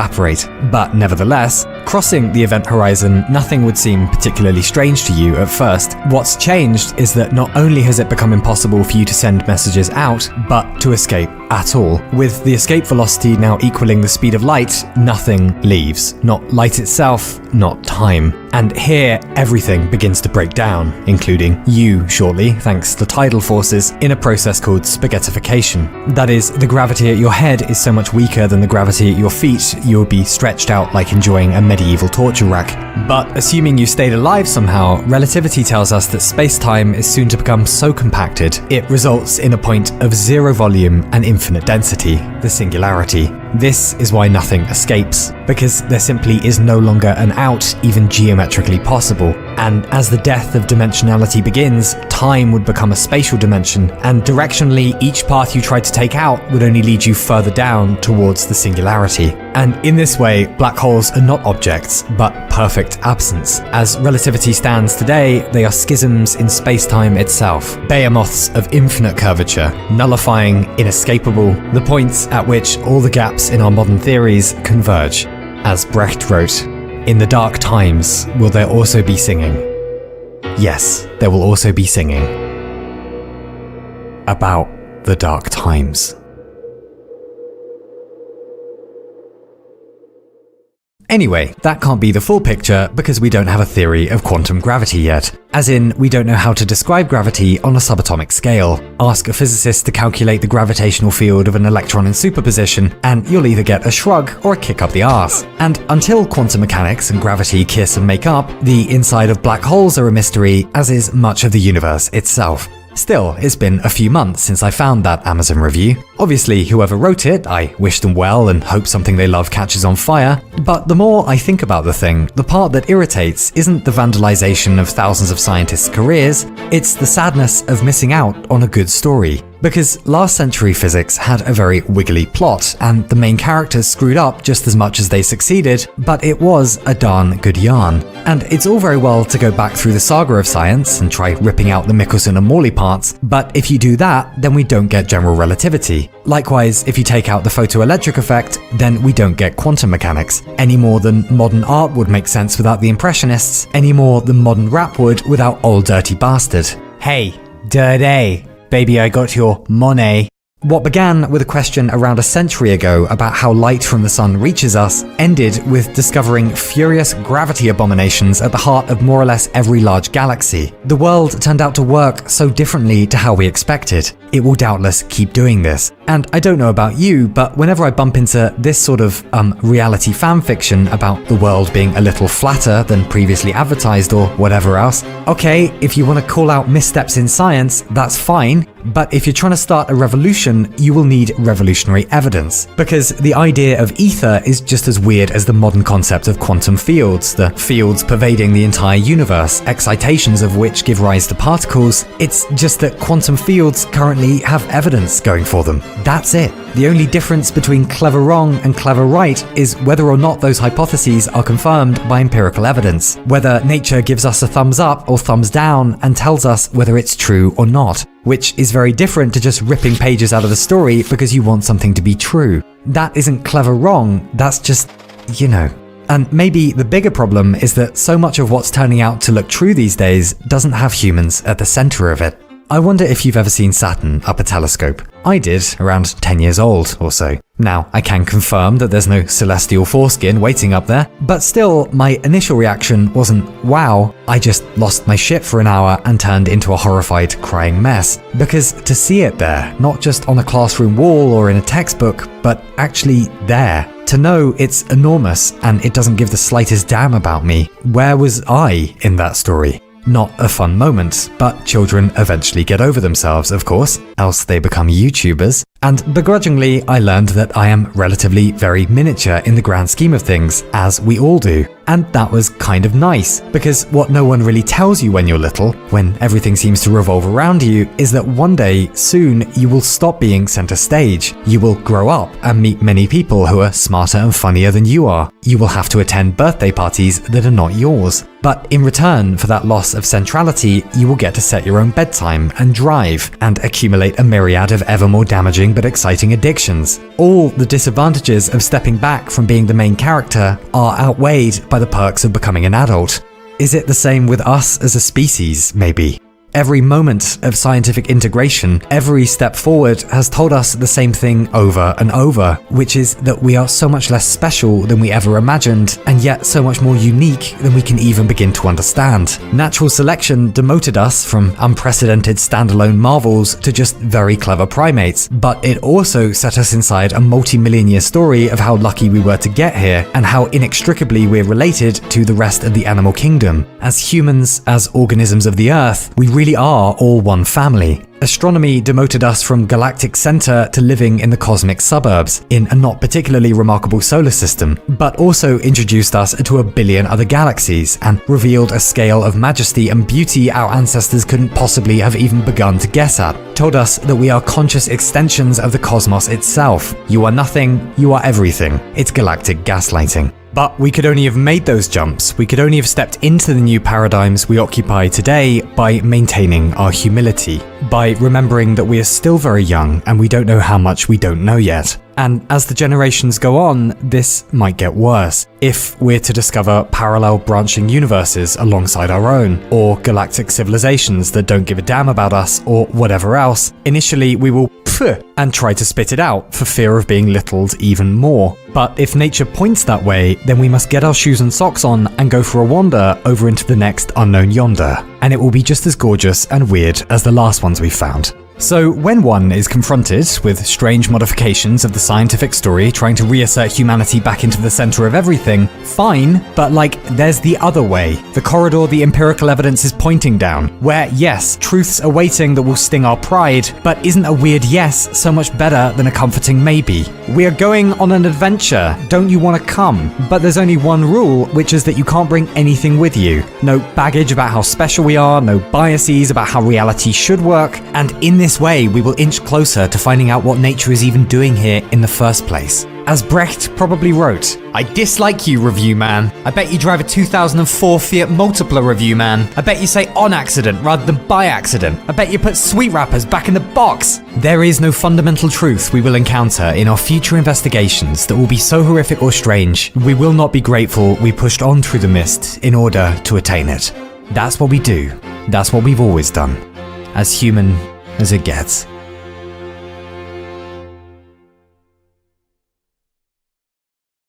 Fuck, I feel better. So glad we could share this moment together, you know?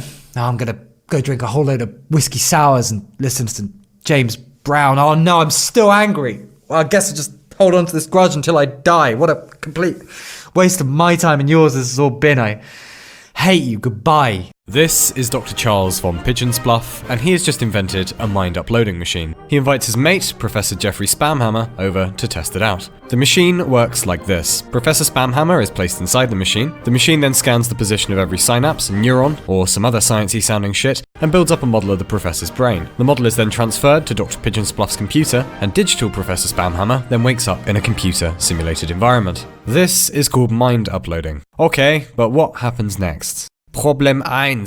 Can we say that digital Professor Spamhammer is actually a person? Well, probably, yeah. If we can say he's conscious. We can't just murder biological Professor Spamhammer because he's self-aware. If digital Professor Spamhammer also appears to be self-aware, we should probably endow him with the same rights we endow every other human with.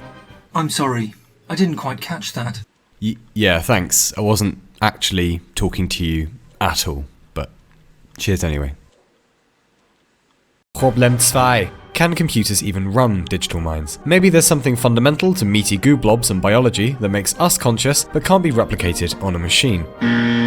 For example, if it turns out that wibbly magic souls make us conscious, then maybe you can't model wibbly magic souls on computers for some reason. In which case, fine, but it's a bit hard to argue with that one. Or, if it turns out that something quantum mechanic-y makes us conscious, then maybe you can't model quantum mechanics on a computer, for some reason. The problem is that if you ask someone, what is consciousness, and they give you any answer that doesn't resemble, well, I don't fucking know, they are probably lying. We have no idea what consciousness is yet. It might be a feedback loop, it might be a particular brain area doing fancy tricks, it might be tiny little consciousness kittens frolicking around in your hypothalamus. We have no idea. Fuck off, kittens. However, if Professor Spamhammer's brain could be scanned and recreated on a computer, it's very hard to see why digital Professor Spamhammer wouldn't be conscious too. I'm sorry. I didn't quite catch that. Yeah, again, nothing to do with you. Yeah, so you're just interrupting. Cheers. Now, since Dr. Pigeonsbluff spent most of his money on variously coloured mankinis, he decides to earn some extra cash by building more mind uploading machines and selling them. Which leads us on to Problem 3. How much computing power does it take to run a digital mind? If it's lots, like a government project, maybe only around 3 or 4 digital minds will exist in the whole world at any one time. On a scale of 1 to fuck, this is probably an okay scenario, because much like nuclear weapons, most of the people who get hold of the technology won't use it for doing awful shit, hopefully. But if for some reason it takes only modest computing power to run a digital mind, and the world and their mum can do it, then things get a little fuck. Let's imagine 1,000 people have access to the technology, just normal folk, and 999 of them are ethical Emilys, and only run simulations of, say, dead relatives. Well, top respect to the 999 ethical Emilys, but what about that one mean Maxine? If mean Maxine is feeling nasty, she could, say, take a mind copy from an unwitting biological human, then go on to subject that digital human copy to experiences most unnice. Like, roast them perpetually above a searing inferno, or keep them constantly drowning in simulated water, or subject them to their worst fears constantly, whatever that might be, or force them to travel on British trains while the companies insist on raising the ticket prices, slowly but steadily making it more and more prohibitively expensive, all the while insisting it's necessary somehow, for some reason, knowing that you'll pay anyway, even if it costs 45 quid to get to London. One way, which is more than the cost of flight to fucking Spain and back, because we're the train company, and you're a pleb, and you'll shut up and like it. Meanwhile, we're reclining in a bath of your money, smearing each other in caviar and Nutella that we bought with your money, then sleeping off the caviar and Nutella orgy in a massive 4-poster bed, and the pillows have feathers in them. No, I'm just joking, they're full of your fucking money! Or just generally torturing digital minds in some horrific fashion without end. Fun side note, if running millions of simulations at a time really is possible at some point, then since there'll be a million simulated worlds to every real world, it's statistically far more likely we're living in a simulation now than not. So there's that. Anyway, that leads us on to Problem 4. Should the digital copy of Professor Spamhammer be treated as Professor Spamhammer himself, or a totally new entity? Well, that largely depends on what you think about teleporters. If you put Professor Spamhammer in a teleporter, break him down, molecule by molecule, then recreate him somewhere else, did you just murder him and bring a duplicate to life, or is consistency preserved? Well, that largely depends on your theory of identity. Fancy schmancy big words ahead. Either you're a fan of spatial tracking identity or form tracking identity. Spatial tracking identity means that you draw a line behind where the professor has been, and as long as the line isn't broken, we can say it's the same professor. When he gets into the teleporter, the line is broken, so we say he isn't the same Professor Spamhammer that steps out of the teleporter. He's a copy. And that's fine, but if instead you're a fan of form tracking identity, then you might say things can be considered the same if they retain the same structure. And since the teleporter makes a perfect replica, shut up Heisenberg, we might say that it is the same professor even though spatial tracking is broken. He will behave the same way, remember all the same stuff.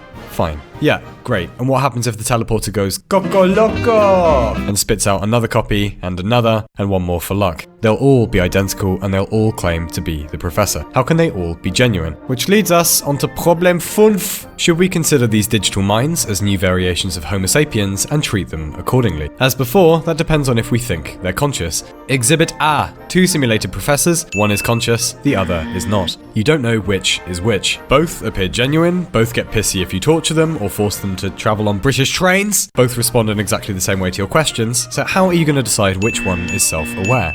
Maybe you can't, you just have to assume they both are. And if human biological consciousness is just one form of self-awareness, then digital minds may be able to modify themselves in ways we can't possibly imagine. To these digital minds, standard baseline humanness might be the boring ground floor, with another 100,000 million other wonderful or horrific possible states they can experience. Just because they're digital rather than biological doesn't mean we can treat these new creatures like second-class citizens. They're not just our creations, they're our brethren. And just as we afford other members of the human race— I'm sorry, I didn't quite catch that.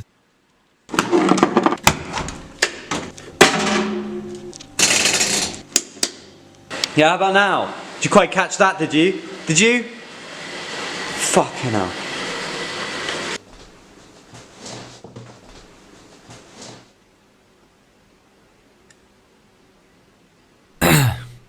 Yeah, so treat artificial intelligence with respect.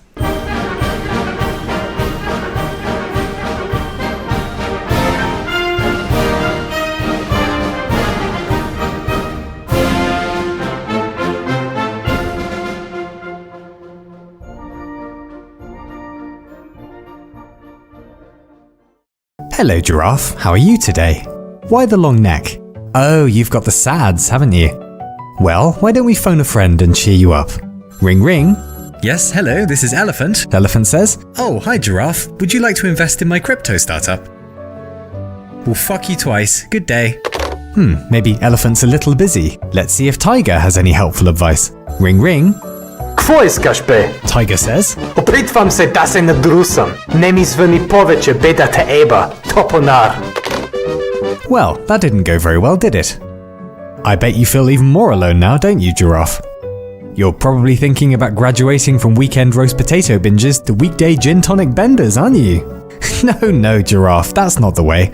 Probably. Now look, the world is awful at times, it really is. The only thing I dislike more than living here is myself. But that's okay, we all get the blues sometimes, it'd be weird not to, considering how strange everything is. Perhaps the real problem is that we've built a culture where we aggressively enforce the idea that confronting the sad truths of the world is unhealthy or weird, despite the fact that we all do it, that we have to. And that actually, at the bottom of it, underneath kind regards and birthday cards, everybody is a total mess. And you should be one too.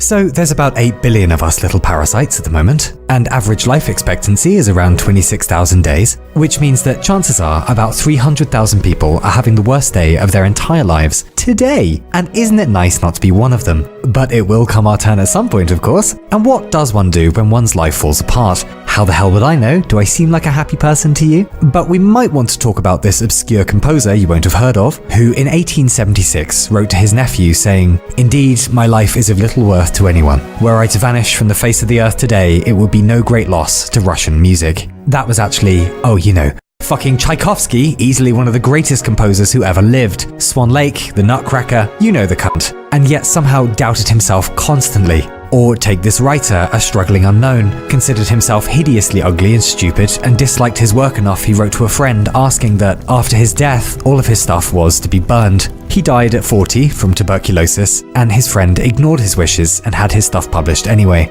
The man was, Franz fucking Kafka, one of the greatest writers of last century? Or how about this unknown Mexican painter living in the shadow of her famous lover? Convinced of her naivety, sure, she was a failure. Maybe you've heard of her husband, Diego Rivera. You've definitely heard of her though, Frida fucking Kahlo. Today, we would generally know Diego Rivera as her spouse, not the other way around. We love you, Frida. But those were all artists. It'd be a bit suspicious if they weren't all a little bit blah blah, no? Well, how about this American statesman in the 1800s who lost his mother at 9, then his sister at 19, then his 11-year-old son? Himself, he suffered numerous bouts of the SADS, writing once, "I am now the most miserable man living. If what I feel were equally distributed to the whole human family, there would be not one cheerful face on the earth." Wouldn't expect you to know him, that was just Abraham fucking Lincoln. Add to the pile Michelangelo, Florence Nightingale, Beethoven, all of them slipping into periods when they reported they went to a place for a while from which they simply could not find their way back to themselves. The thing is, we only know about their struggles because their lives are well studied. We're not famous, but we get the blues too, of course. And oddly, it turns out that our brains mostly process physical pain and emotional pain in the same regions, and find it rather hard to tell them apart. The SADS actually do hurt. Have you hung out with people after their hearts have been broken? It's like they've been shot. Now, if so many of us go to the bad place in the course of our lives, and if civilization is so old, how come we still don't have an agreed sense of how to combat or even talk properly about the emotional ouchies? We know what to do about dicky tummies and broken legs. Why don't we know how to fix broken souls? Probably because we rarely know how to describe any of this stuff, even to ourselves. English is terrible for talking about complex emotions, especially the sad ones. Other languages are far more specific. For example, Exurb1a, the Arabic for hoping you die before someone you love so you don't have to live without them, or l'esprit de l'escalier, the French for literally the wit of the staircase, for when you think of the perfect comeback you could have said to a joke or an insult but you've already left the party, or cavalieri scaldati, Italian for reheated cabbage, as in trying to restart a relationship that didn't go great last time, it won't this time either, please stop it.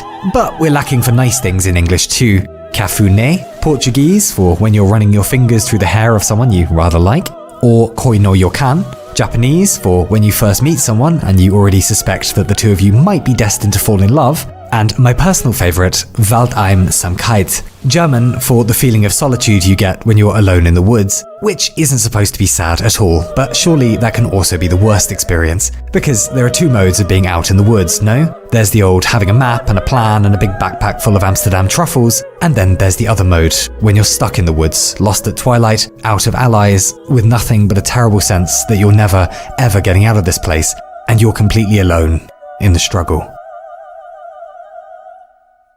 To Chinese literature now. Why? Because shut up. And as an introduction, we'll first meet Zhang Zongchang, a 19th century warlord poet who penned such distinguished work as "You tell me to do this, he tells me to do that. You are all bastards. Go fuck your mother." No, this was real, honestly.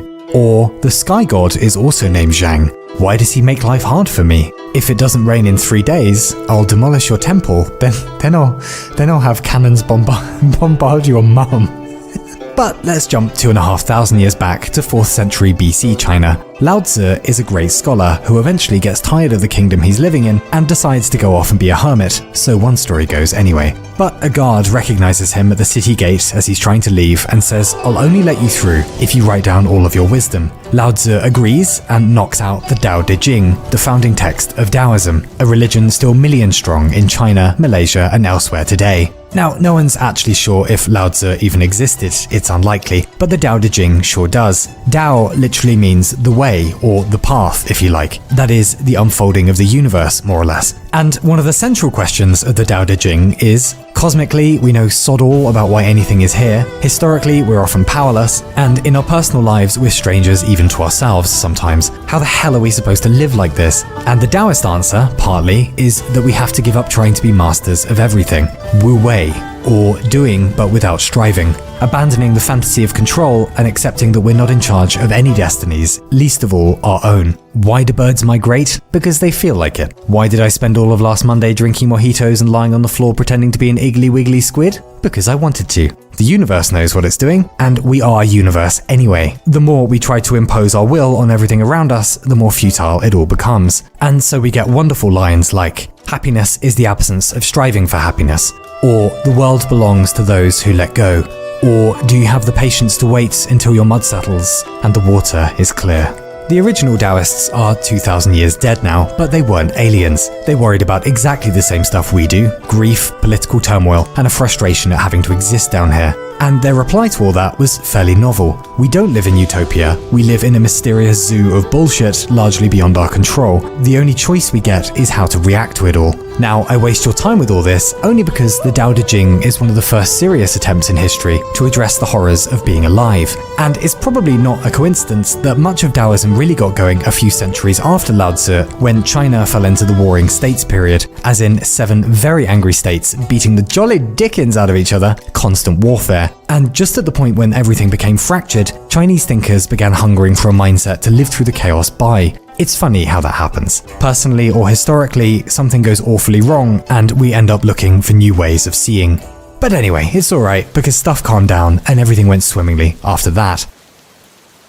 Except for over in Europe at that time, Athens is getting pulverized by the Spartans in the Peloponnesian War with thousands dead, but in the aftermath of all that instability, out pops Stoicism, an attempt to simply accept a changing and unpredictable world. If you can't put the fire out, then you may as well toast marshmallows over it.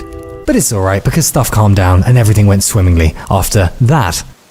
Except then in 64 AD, with the Great Fire of Rome destroying just, 70% of the city. Then 79 AD, with Vesuvius the volcano going off and barbecuing thousands of people. Then 165, with the Antonine Plague sweeping through the Roman Empire, killing, just 10 million people. But it's alright because stuff calmed down and we're just in time for what's sometimes called the worst year in recorded human history, 536. A mystery fog has just turned up, probably thanks to a volcano going off in Iceland. The fog will last for almost 2 years, turning the sun into more of a cloudy moon. It'll be the coldest decade in 2.5 millennia. Crops start to fail because obviously widespread famine gets going, setting the stage in a few years for the Justinian plague, which will kill eventually tens of millions. Then 755 and the An Lushan rebellion begins in China, a civil war that'll kill around 13 million people. Then the Mongol campaigns, wiping out maybe 40 million people. That's so much murder that it removed maybe 700 million tons of carbon from the atmosphere, enough that we can still see it today in Antarctic ice cores.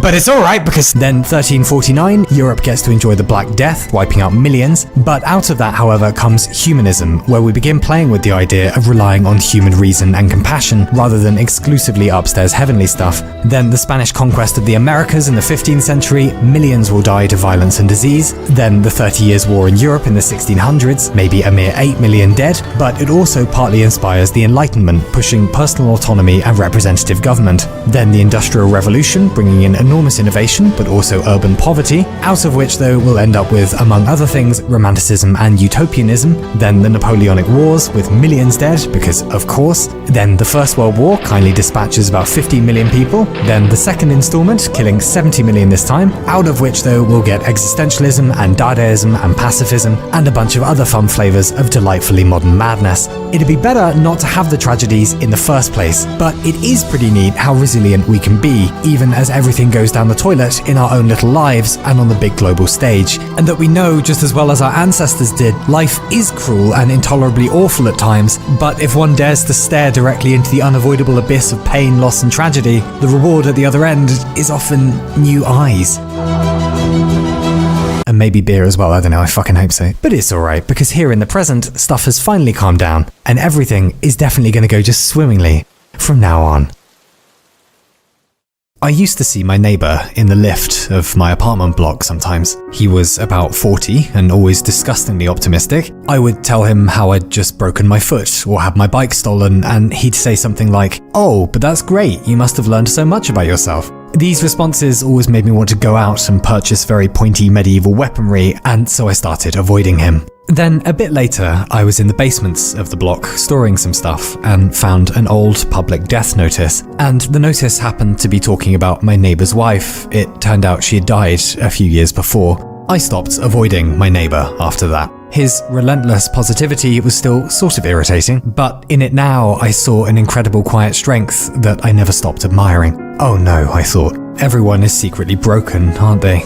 Being a kid is this weird experience of everyone older introducing you to the world. Oh yeah, they say, there's the library, and there's the cinema, and the bakery, and that's the cave of hopeless despair you'll end up in sometimes, where all of your dreams are savagely crushed for no obvious reason. And you say, sorry, what? And they say, oh, and over there is the juice bar. But something happens or nothing happens, and one morning, a little older, you do wake up in the cave, seemingly alone. It's very dark in there, and you wander about for a while, but you can't find the exit. No problem, you think, I've got this compass. But the needle just keeps spinning. No problem, you think, I'll dig my way out. But soon your hands are bloody, so you abandon that. No problem, you think, I'll just wait for rescue. But all you hear are the distant voices of the rest of the world on the beach outside, apparently having a lovely time without you. And so you carve your name into the rock, because what else is there to do here but sit in misery and wait for nothing?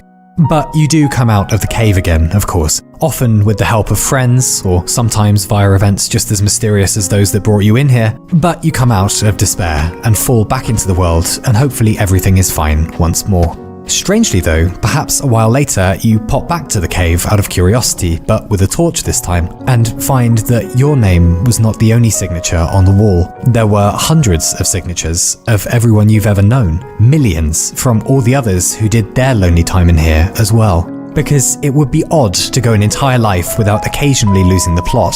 It would be weird to live as a talking primate, knowing just enough to know that we know basically nothing, surrounded by disasters, losing people forever as we do, and not have a bit of a fucking wobble now and then. It isn't amazing so much chaos and suffering has happened across history. Rather, it's amazing that it happened and we're still here, still being decent sometimes. That in spite of all the horrors, we still came up with democracy and aspirin and winter fashion for cats. That we continue in the face of loss and despair. And because of that, because we continue, a while from now we get to stand on the high cliff looking out on the warm day with all of our wisdom as we experience yet another feeling we don't have a word for in English, énouement. The strange sense at having arrived now in the future and wishing you could tell your past self that everything will be okay. Because it will be. Until the next time you take a little vacation in the cave of despair perhaps, and another version of you waits quietly ahead in the future, having braved those hard times as well, so that you can return back to yourself once again, as we always do.